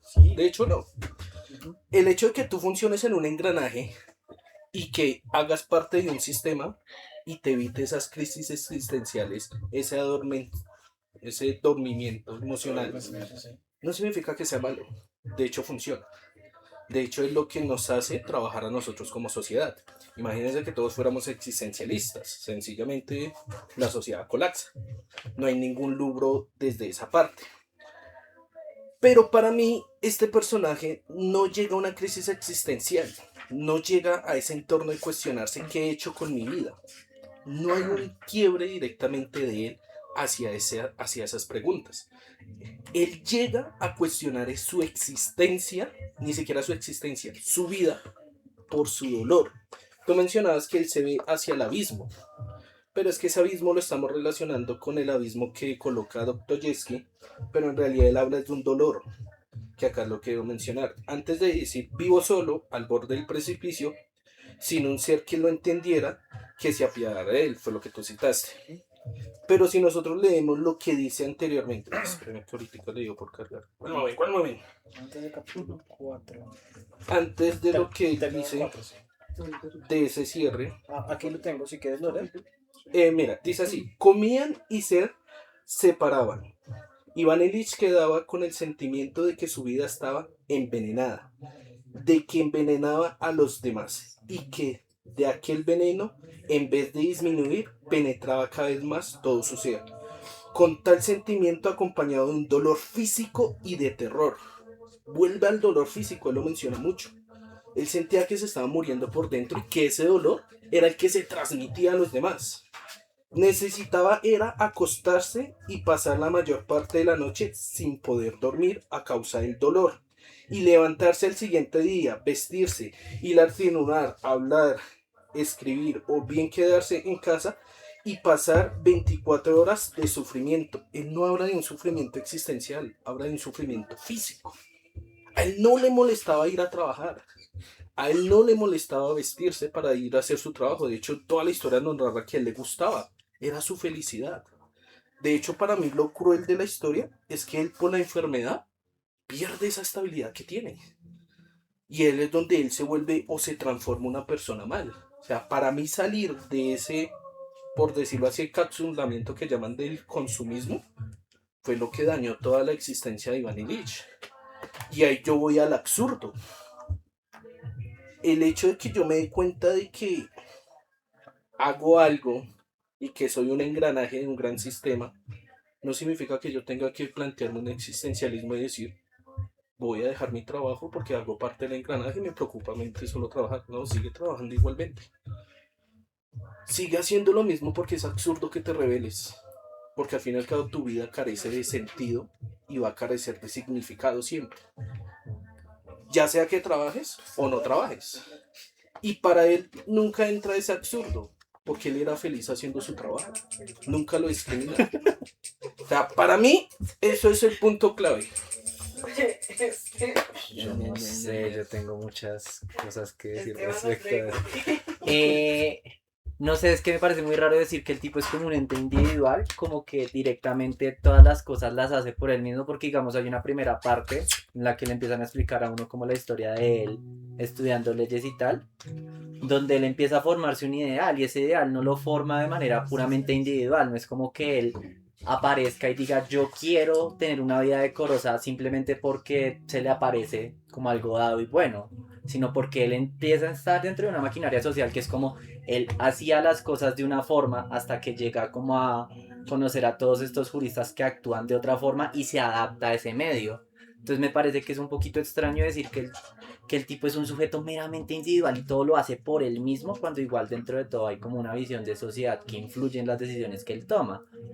Y pues respecto como a la idea de que, como esto que dices del engranaje, sí tengo un problema porque es como tipo, de pronto es una, o sea, estás tomando de pronto la forma de ser existencialista como una caricatura, como el típico, no sé, existencialista que es como, no, me doy cuenta que la vida, me enfrento a un dilema existencial y entonces dejo de trabajar y dejo de estar en el engranaje del capitalismo para pensar y ya como tipo vida contemplativa, cuando de cierta manera incluso darse cuenta de que uno está en un engranaje y tomar la decisión de seguir trabajando es una decisión de carácter existencial. Entonces sí me parece un poquito complicado como hacer ese salto de decir como no, pues es que el mundo sigue funcionando porque no somos existencialistas. Y hay algo también que me raya, no solo lo dijiste tú, sino también pues lo mencioné en un momento Sebastián, como esta idea de, no sé, como este raye con las emociones, como con la visión emocional. De tipo, no, es que esta visión emocional que lo lleva a uno a actuar como de cierta forma sometido. Como Sí. Instintivamente. Sí, como la visión Sí, clásica sin tener decisiones. del hombre sometido a las pasiones para actuar. Ujú. Y no sé, pues a mí es un punto que me raya porque es como, de cierta manera, o sea, es que es como un estigma que hay sobre las emociones, que es como las emociones son un contenido meramente pasional y racional y pues ahí hay como problemas dentro de todo. A mí me parece interesante ver que es un poco este pensamiento emocional el que va guiando también la novela, en tanto la forma que tú dices del dolor, como el dolor es el motor principal de la historia porque es como lo que saca a Iván Ilich de esta vida decorosa, de esta vida que él quiere llevar. Y pues en últimas este tipo cuando está sintiendo dolor es un hombre que está siendo llevado por sus emociones, pero yo no sé si uno tendrá que mirar eso, no como negativo, no en el sentido de, pues sí, obviamente es malo estar enfermo y llevado del putas, pero no sé si es negativo dejarse llevar como por las intuiciones a las que los lleva ese dolor. No sé, Yo le pensé que es negativo. Pero... André y Wendy, pues. Bueno, yo tengo mucho que decir, pero voy a citar a pequeños fragmenticos. Hay una parte en el libro que cuando él está buscando mujer, él dice pues que realmente no está enamorado de esta chica, pero él dice que es de una familia con buena presencia, que no es la más fea, Funciona. y pues es funcional en sí misma. Y es cuando yo me doy cuenta que realmente no está viviendo, simplemente está siendo un autómata, porque un autómata toma las decisiones que pueda que sean las más correctas, las que queden bien vistas en la sociedad, pero una persona que realmente ha vivido buscaría vivir con pasión un amor. Yo creería que sería ese el asunto. Por eso, Por favor, me Poetas. ¡Qué bueno!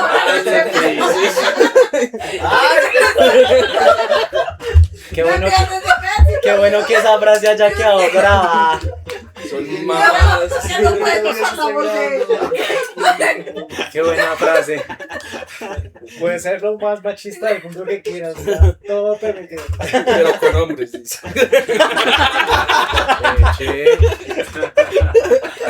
Porque se ríe. Son mis sentimientos. No, parce, no digo nada mal. Muy tan hermoso. Bueno, ya. Respetemos al coro. bueno, eso por un lado.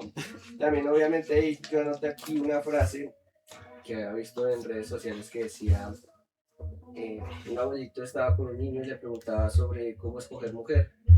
Y él decía que las mujeres son como los zapatos. Tú puedes conseguir una mujer, Esa frase que por favor. una mujer A tirar todo muy lo que es. bella, pero que sean unos zapatos. Pero cuando tú compras unos zapatos, tú no buscas los más bellos, sino los más cómodos con los que puedas andar mucho tiempo. Con razón, a mí me gusta la mala vida. Entonces, Déjalo morir. A mí no me gusta que le dio ese consejo a un niño. Ese es el punto medio del que hablaba Aristóteles, marica.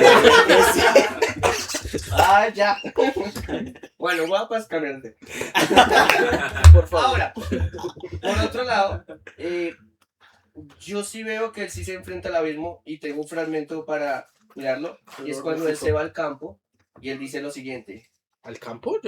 Sí, ¿Qué capítulo? se sintió por primera vez Ah, en su vida aburrido. El cuñado. Y no solo aburrido, sino también deprimido. Y decidió que no podía seguir viviendo así y que era necesario tomar medidas enérgicas.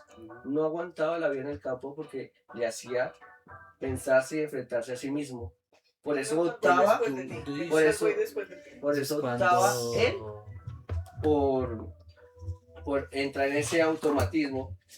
Y ¿Dónde dice para que se enfrenta el finalmente, mismo? ¿quién era Iván Ilich? Era un funcionario metódico, era un autómata que simplemente buscaba gestionar el tiempo y unos objetivos. Y ya para cerrar, cito un fragmentico que leí por ahí, y es que Iván Ilich estaba confundiendo la vida correcta con la vida verdadera. Sí. ¿Es tu opinión? Bueno, Andrés, sí. Tatúen esa frase. Bueno, como varios puntos. El primero, digamos cuando tú dices que él, como refutando a Nicolás con respecto a que él debe ser individualista, yo lo que sí es que todos somos seres individualistas. Nosotros estamos en el mundo cumpliendo nuestras expectativas. Nosotros no estamos cumpliendo las expectativas realmente de nadie. Sí, por eso yo creo que independientemente de lo que decía Nicolás, dentro de su felicidad estaba producir, pues produzca.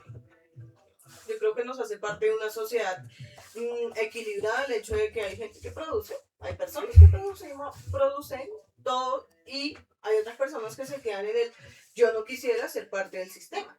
Y eso está bien, ambas partes están supremamente bien. Nicolás al principio decía algo como que la esposa trató de buscar. No, creo que ellos dos eran dos seres totalmente individualistas que buscaban su beneficio. y a mí no me interesaba cómo te sentías tú, realmente era como, Va a seguir produciendo. necesito saber si vas a seguir en el mismo plan, porque qué mamera. Y las personas que hemos tenido relaciones, personas con las que han vivido y todo el tema, se han dado, de pronto han pasado por la situación de, esa es tu vida, esta es mi vida y no quiero que tu vida afecte a la mía. Por eso yo creo que ella siempre siguió haciendo totalmente todo y era algo que le molestaba a él porque él pensaba que el mundo se iba a frenar porque él estaba enfermo. El mundo se iba a frenar porque él no podía. Entonces digamos que en eso sí estoy de acuerdo con Nicolás. En cierto punto yo no creo que ella en ningún momento estuviera realmente interesada en el bienestar de él, sino como que le podía llegar a afectar económicamente si él moría. Y eso lo aclara. Porque Ella ella lo decía dice, que, ¿no? decía Ella lo que dice, quería que se su muriera. Quería que muriera, Sí. pero si moría. Pero si moría se afectaba a su economía y su estatus social. 5.000 Sí. rublos menos. Otra cosa con respecto a lo que decía Nicolás, que también refuto. Que él, cuando se fue al campo, él estuvo en una crisis, no estuvo en una crisis existencial. Su problema era que él veía que no estaba ganando lo suficiente Y que gastaba mucho. y que gastaba economía. mucho. O sea, eso no es un problema existencial. Yo me puedo sentar a mirar y decir, necesito ganar más plata. Es que las personas que se dedican a producir necesitan más y nunca se van a llenar realmente porque entre tú más ganas, más gastas. Entonces, en esa teoría no hay ningún tipo de abismo. Y es que él si no hubiese estado enfermo, él no se hubiese, lo que dice Nicolás, no hubiese preguntado absolutamente nada porque él seguía con su vida individual. Totalmente tranquilo. Y otra cosa que no sé quién le escuché. Digamos que el libro también nos muestra a nosotros como este proceso a través de su enfermedad, porque pues sabemos que va a llegar a la muerte. Pero creo que todos somos conscientes que vamos a decir, no en cierta manera, y creo que su rabia no era tanto la enfermedad como tal, sino la razón por la que se enfermó. Entonces, Por la cortina. entonces él dijo, es que cuando, no sé si ustedes cuando en el momento que Pero él es dice, que en la última parte dice como que se queda mirando la cortina y dice por esto, entonces, que lo mira y se devuelve y la él mirada. cuando muestra la casa ya terminada, él dice que todavía la esposa le dice, ¿qué fue lo que te pasó? ¿Estás bien? Y él dice, es que yo soy fuerte y yo puedo con todo. Y la vida ahí literalmente da una cachetada y le dice, ¿sabe qué? Usted no puede con todo. Iván Illich estaba y a ahí sus está la 40, bueno, situación. o sea, estaba plenísimo. O sea, Estaba uno lindo. jamás pensaría. Y les voy a poner un ejemplo. Un ejemplo muy claro. Hace 8 días murió un compañero de trabajo. En sus 40. Se cayó por una No. cortina. Y tú crees que, digamos, uno dice, no es que yo estoy pleno. Hay una edad plena. Realmente nosotros no tenemos ninguna edad plena. Nosotros simplemente estamos vivos porque el universo todavía lo quiere así. Pero literal fue, le dio un dolor de cabeza, se le subió la tensión, le dio un derrame cerebral y murió. O sea, aquí no hay más otra. Entonces, hay momentos que uno dice, pero ¿en qué momento si es que yo hablé con él ayer? ¿O en qué momento si es que tal cosa? Entonces, hay diferencias con respecto a lo que decía Sebastián, y es cuando hay una enfermedad terminal, ya más o menos nosotros somos conscientes como personas que rodeamos al enfermo, como personas enfermas, que va a suceder, y lo más posible es que suceda una muerte. Pero cuando las cosas son repentinas tienden a doler mucho más. Y ahí es donde entra lo que creo que decían, no sé, cualquiera, no me acuerdo de ustedes dos, que decía que ahí entra la emoción. Nosotros no somos máquinas, lastimosamente. Y cuando nos golpea la vida de repente, nos afecta. Y nos saca de la burbuja en la que nosotros estamos. Cuando nosotros vamos en un proceso, donde tenemos como quizá el raciocinio de ir asimilando lo que va a suceder. Pero cuando el golpe es un choque, como lo que pasó con Iván, que fue una cosa literal, se cayó y no pasó nada, según él, es cuando la vida empieza a destruirse. Tú no estabas esperando eso. En el caso de él. ¿Quién seguía? Andrés. Y pues hay varias cosas. Sí. No, No, pues. es que desde que había pedido la palabra. No. Aquí se les Vas. a no ser que Guiño, guiño. Guiño, creo Sí, que está hablando Nicolás, pues puedes interrumpir. creo que hay varias También cosas lo somos. interesantes y que también quisiera que habláramos, y es el desconocerse a uno mismo.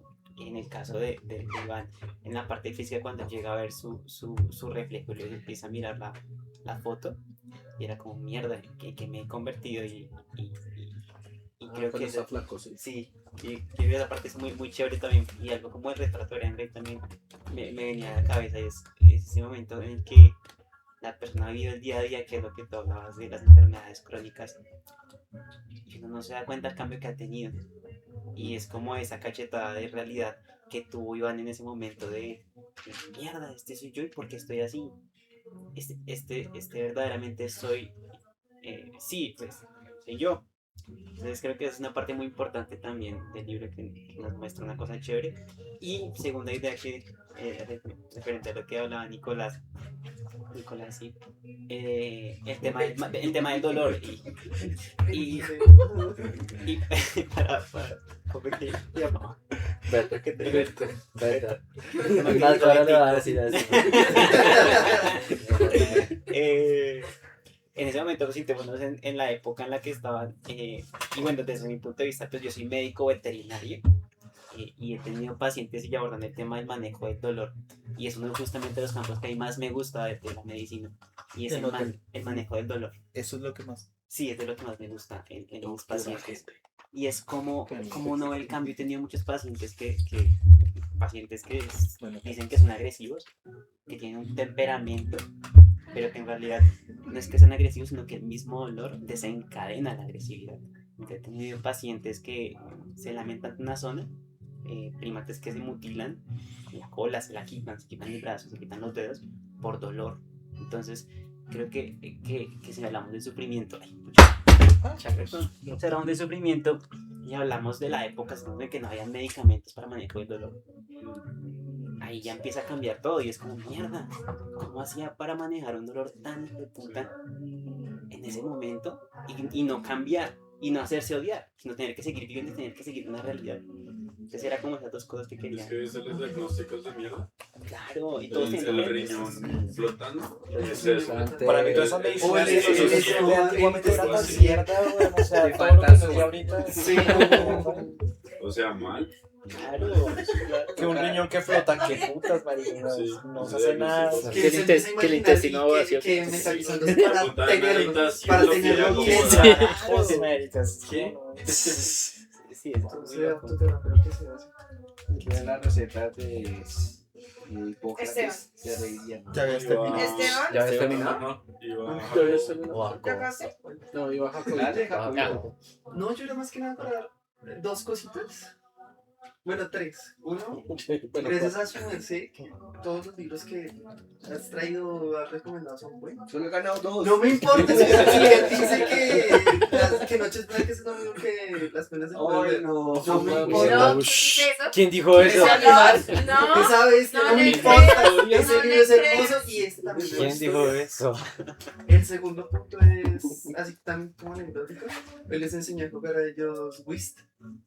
Ay, hablando de Waste, qué curioso. Les enseñó a jugar. ¿Qué es Whist? El juego que juegan ellos El póker que cuando se juegan. reúnen. No es un póker. Sí. Pero Es como que cartas. acá habla Es de como otra canasta. cosa. Dice Ping. Yo no leí el Eh, mío. En el mío dice Luis también, pero... Yo sí acá. Es como. Decía Planchia 21. No, bueno, o sea, decía, vamos a jugar. No, Texas el Poker. mío dice Yo la verdad no me fijo en eso. WHI. Sí, sí, güey. Ah, Porque sí, también lo averigüé, sí, sí, era sí, como. sí. Dice juego clásico Yo británico. no sé entender, busqué en TikTok cómo se jugaba, pero no hay mucha referencia. No son, es re sencillo, son 13 cartas, se muestra que tenga la La mejor. parte que tú lees, digo, chao. Y lo tercero era una réplica también de lo que decía Nicolás. Perdón, Beto y bueno. No, Enrique es un contrapunto. Ah, ya te leí.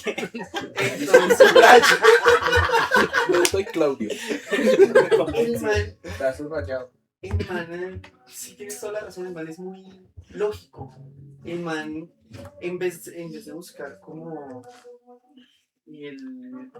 liberarse de su carga, de mucho me va a morir, que estoy haciendo mía.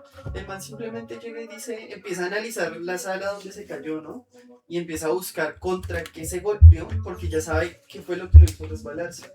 Y ahí es cuando llega esa escena donde él está viendo un álbum, si no me equivoco, que es Una contra el que se... No, no, a él le molesta el álbum porque está rayada la mesa, porque lo pusieron mal. O sea, es que es tipo raro. El man es... El Ah, man que las sin etapas querer las es muy está ensimismado. Eso es un toque. No a la lógica de base a eso, necesito solucionar esto rápido porque ya están afectándome de maneras que no quiero. En el rubro donde me siento tranquilo y donde puedo manejar y dominar ciertas cosas. No acercarme a la relación con mi esposa que es un caos que no puedo manejar. O a mis hijos que los tengo apartados y no conecto con ellos. Porque el actuar de la hija es similar al de la esposa. Mis papás están discutiendo con algo, pero me sobra.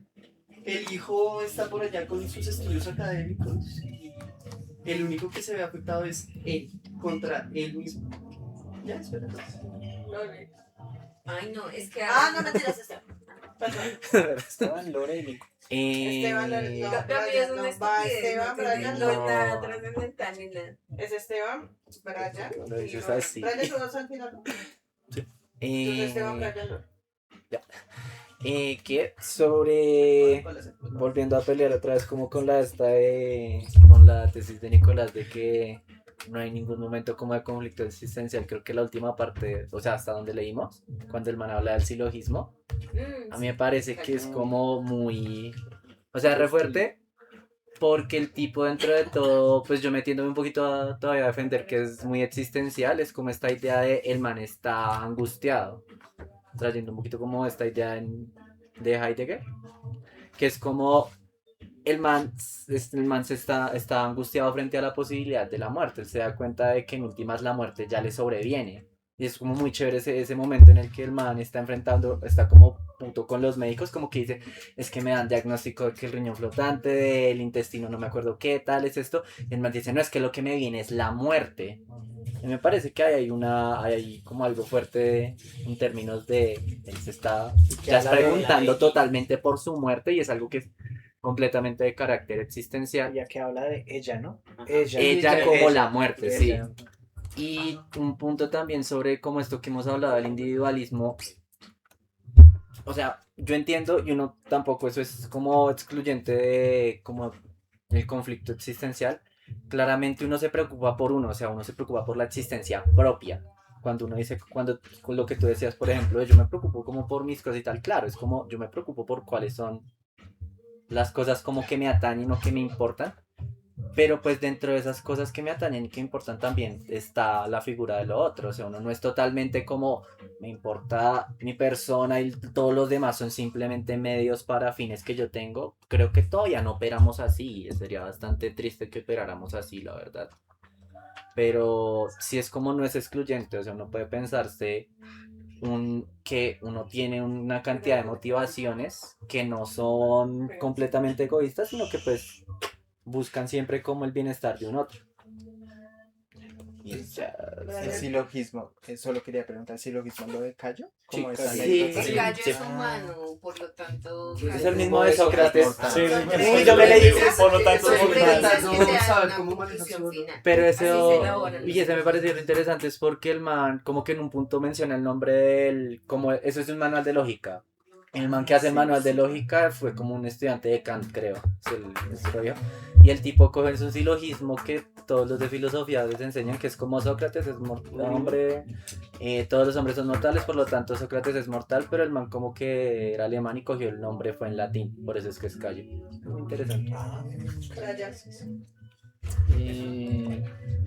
Un tema con lo de la esposa es que desde el principio, en el prólogo, que es el final, se da a entender que ella estaba más por interés.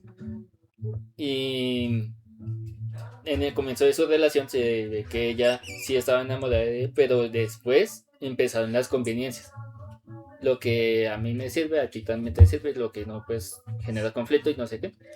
Y de ahí es que empiezan mal la relación y demás, desde el primer embarazo. Pero ahí el punto cuando ya está la enfermedad manifiesta, cuando él está posado en la cama, ella como que se vuelve un poco a esa a esa joven enamorada de él, que por un momento se alcanza a preocupar por él, pero después uno tiene en cuenta de que eso no es tan cierto, sino que es porque la molestia a ella también le causa molestia. Entonces, porque al final uno sabe que a ella le va a dar igual y solo va a pensar en su situación económica después.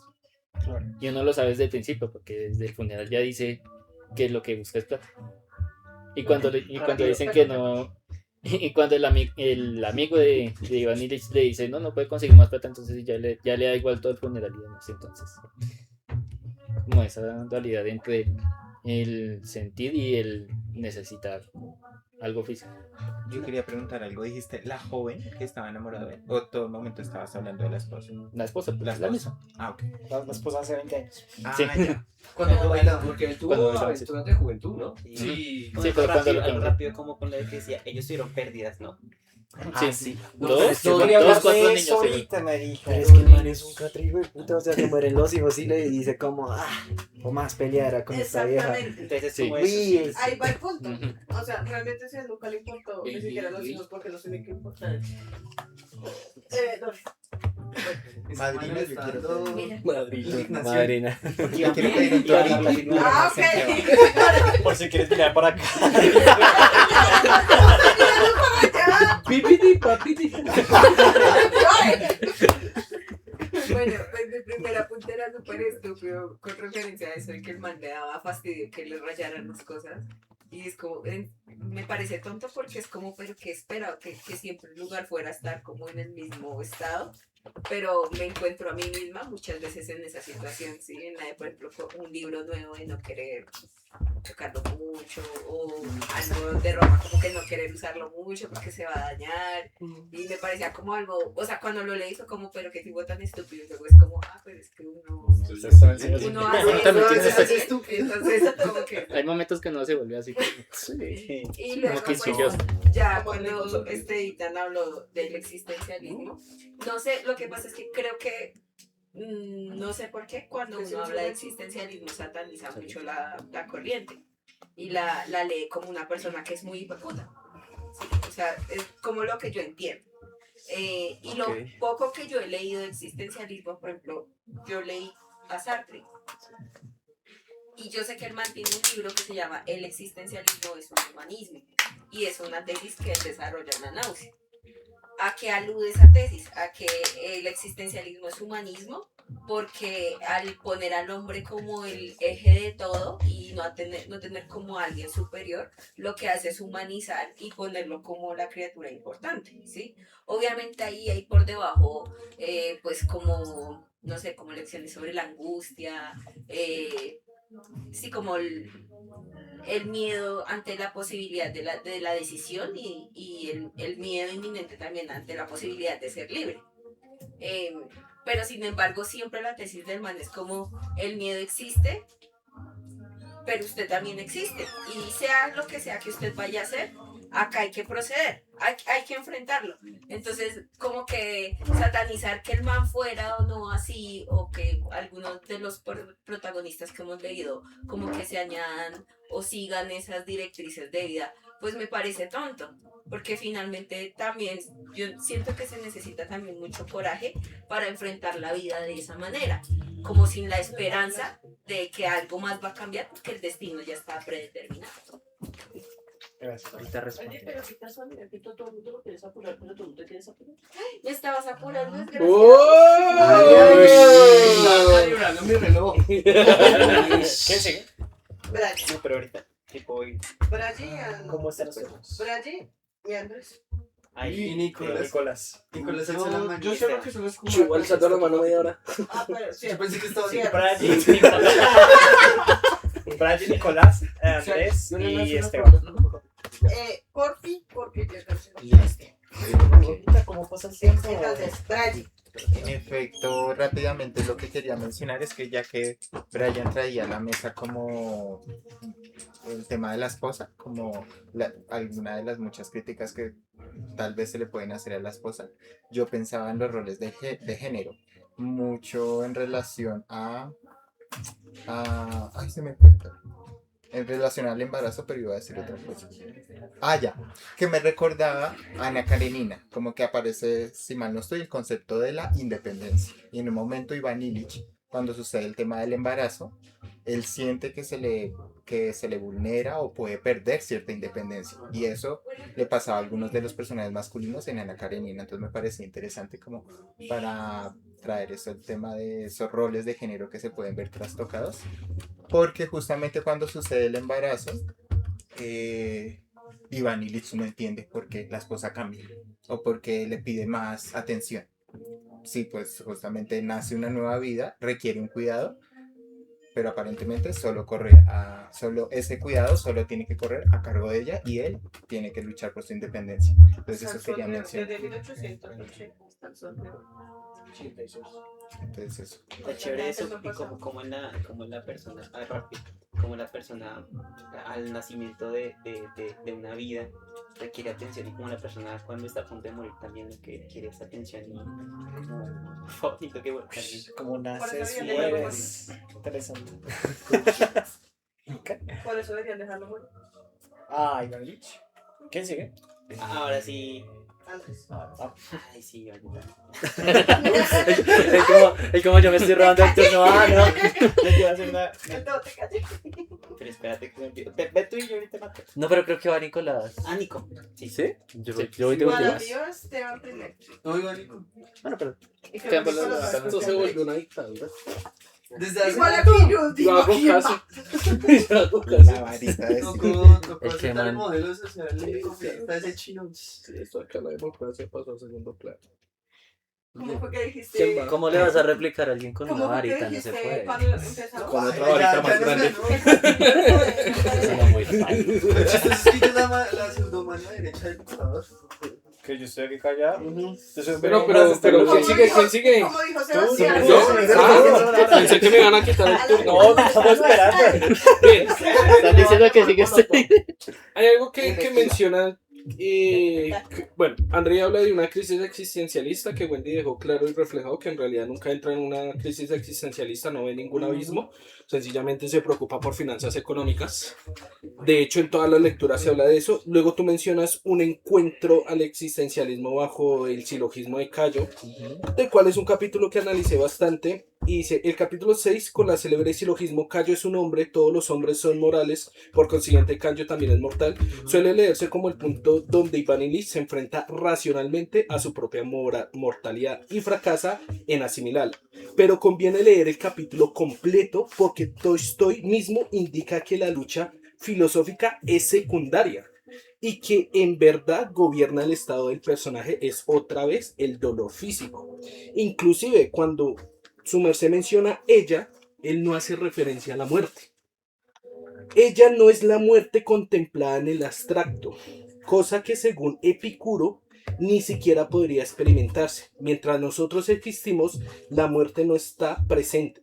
Y cuando la muerte está presente, entonces nosotros no existimos.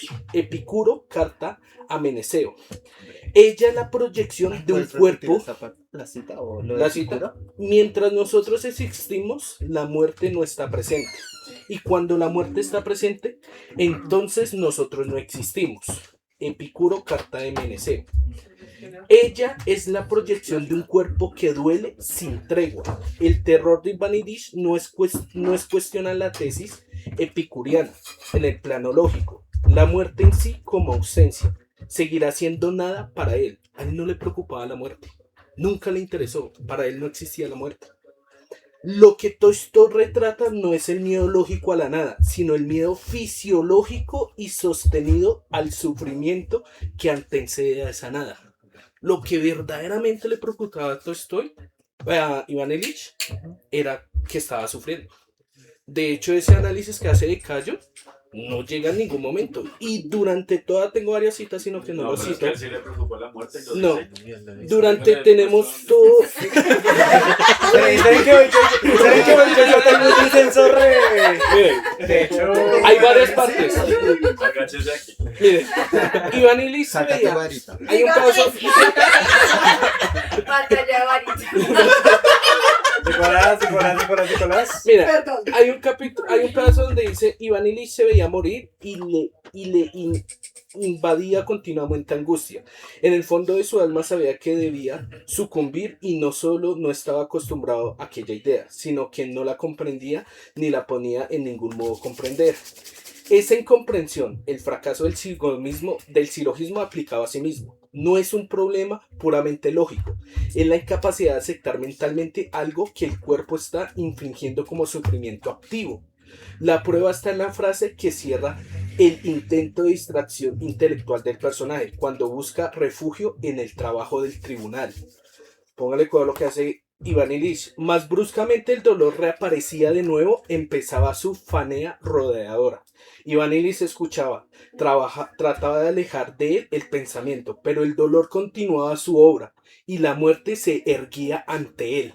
Le miraba y le permanecía estupefacto, sus ojos tornabalándose oscuros y se preguntaba, ¿es cierto que solo ella es cosa real? Iván Illich nunca se enfrenta a la muerte, ni la analiza ni la tiene en cuenta. Es el ¿Cómo le dolor voy a leer esto? lo que lo lleva a la muerte.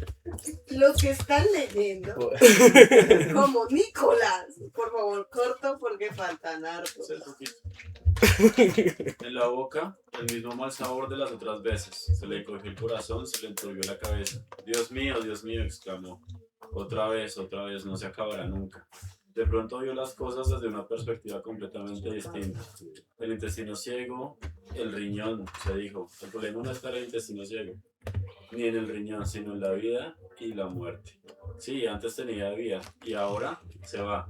Se va y ya no puedo retenerla. Sí, ¿por qué seguir engañándome? ¿Acaso no es evidente para todos, excepto para mí, que me estoy muriendo y que la única pregunta es ¿cuántas semanas, días o quizá instantes me quedan? Antes había luz, pero ahora hay solo tinieblas. Hasta hace un momento yo estaba aquí. Ahora me voy hacia allí. ¿Hacia dónde? Sintió escalofríos, se le cortó la respiración. Solo oía los latidos del corazón. Cuando ya no esté, ¿qué quedará? No quedará nada. Entonces, ¿dónde estaré cuando me haya ido? ¿Será eso la muerte? No, no quiero. Pero es que parte del dolor. Pero está hablando de la muerte. Se está preguntando qué va a pasar después. Ya no podemos Es dar más parte de un turnos. dolor Ya nos siempre. quedaron en cole. Perdón, solo se Esteban en cola, ¿cierto? Esteban y Jacobo. No sé quién más ya sigue. se Creo que Entonces, Esteban cortó No, se cierra. Jacobo. se cierra, André. Ah, pero porque André que fue el que ganó. Perdón. Ay, ¿por qué? Dejen hablar a la madre. Esteban corto. Voy de nuevo. Esteban corto, Jacobo corto. Y cierra André. Andrei no va a analizar nada. Ah. Ni va a refutar a Nicolás. Ni va a hacer apuntes chiquiticos. Va a hacer unas preguntas para el siguiente ciclo, por eso se va. ¿Escuchaste, André? El siguiente ciclo, no, el siguiente Y sobre ciclo. todo Y página. con Y eso- el sistema me gusta. Soy fan. Va, ¿Listos? listo. Creo que yo tengo, no sé si de pronto su merced en algún otro momento me responde esto. Creo que hay un problema y es que su merced tiene una lectura que es como muy cartesiana en tanto que usted está tomando como los conflictos existenciales como algo aparte, como en un ser pensante que dice, no, mi existencia, mi muerte. Y usted dice, no, de eso no trata porque está hablando del dolor, está hablando de lo que usted tiene en el cuerpo. Entonces su merced dice, no, claro, este man lo que tiene es un problema de que se enferma y entonces todo gira en torno a la enfermedad, pero eso parte de una dicotomía que de pronto no es el caso, porque uno podría pensar, no, es que la enfermedad propiamente entra en ese terreno existencial, en ese terreno de este man no es como que en un plano está pensando sobre su enfermedad y en el otro está únicamente sintiendo este dolor, sino que eso es algo que está dentro de la experiencia que él tiene y es lo que como que defendía, se me olvida el nombre del muchacho que estaba ahí. Enrique. No, del loco. Sergio. Apellido hermoso. Alias el Este guapo. muchacho que es como la experiencia de Iván Illich es acerca de la muerte y uno no puede decir como no es que solamente la enfermedad y el dolor como algo aislado porque el mismo man está y yo creo que esa cita que tú traías como que pone esa atención ahí, lo ponen que el man está reflexionando acerca de su enfermedad y obviamente el dolor lo saca de la reflexión en algún momento, pero eso nunca es una experiencia separada. O sea, yo no podría decir que una persona que está enferma simplemente está como, no, es que es el dolor es la que le trae los problemas y ya después tiene un conflicto existencial aparte. Eso no está escindido, es algo que está conjunto y creo que es muy difícil de separar. Jacob, Gracias. yo, bueno, me gustó mucho ese concepto. Cuando iba de camino para acá, sí, me encantó el Es día una de hoy. costumbre. Cuando venía para acá me di cuenta, leyendo el capítulo 5 y 6, el modelo del duelo se postuló en el 1969. El libro es de 1882. Tiene 80 y punto de años de diferencia, pero Tolstoy ya nos hablaba con este personaje del proceso del duelo sin él darse cuenta, porque él empieza a buscar respuestas por su metodología lógica de por qué está pasando esto, cómo puedo manejar esto, y al final cuando la ve a ella que cae el relámpago, no la acepta, sino que intenta confrontarla pasivo-agresivamente. Entonces él fracasa el proceso del duelo y me lleva a darme cuenta de que sí puede llegar a tener, a pesar de ser una persona totalmente lógica y que simplemente quería solucionar el problema del dolor para volver a su cotidianidad, a lo que traía esta como normalidad, le estaba arruinando el juego, el trabajo y todo lo que lo mantenía tranquilo, también era porque él, muy en el fondo, sabía que entre más se tardara en resolver esto, más cerca estaba de morir. Hasta que llega el punto en el que él dice, ya la vi, ya sé que voy a morir. Y eso es todo. Cierra con las preguntas. Cierra Por favor. sin análisis. Está bien, no olvidar que él se divide en dos partes. Uno es el tormento físico, que es el que estábamos viendo. Lo que sigue es el tormento moral. Yo tengo 3 preguntas que las voy a dejar, tratando todo lo demás. Entonces, Gracias. una pregunta es, ¿el dilema es el temor a la muerte o a no vivir? La siguiente pregunta que tenía es, ¿cómo debió haber vivido Iván Ilich? Y la otra pregunta que creo que es clave para entender el libro es, ¿estoy viviendo bien mi vida? Entendiendo en parte lo que nos habla acá sobre la existencia secretamente vacía, que es exitosa, decente y funcional. Puedes tomar una foto Muchas de gracias. Perdón. Envíela. Sí, estaría Juan, divertido que nos envíen las ¿Qué vas a preguntas. hacer? Porque yo quise. Ay, Vamos chico, a muchas jugar, gracias. amigos, se cree. ¡Sí! Ahora, esa es la Sí, segunda porque- parte 2. Yo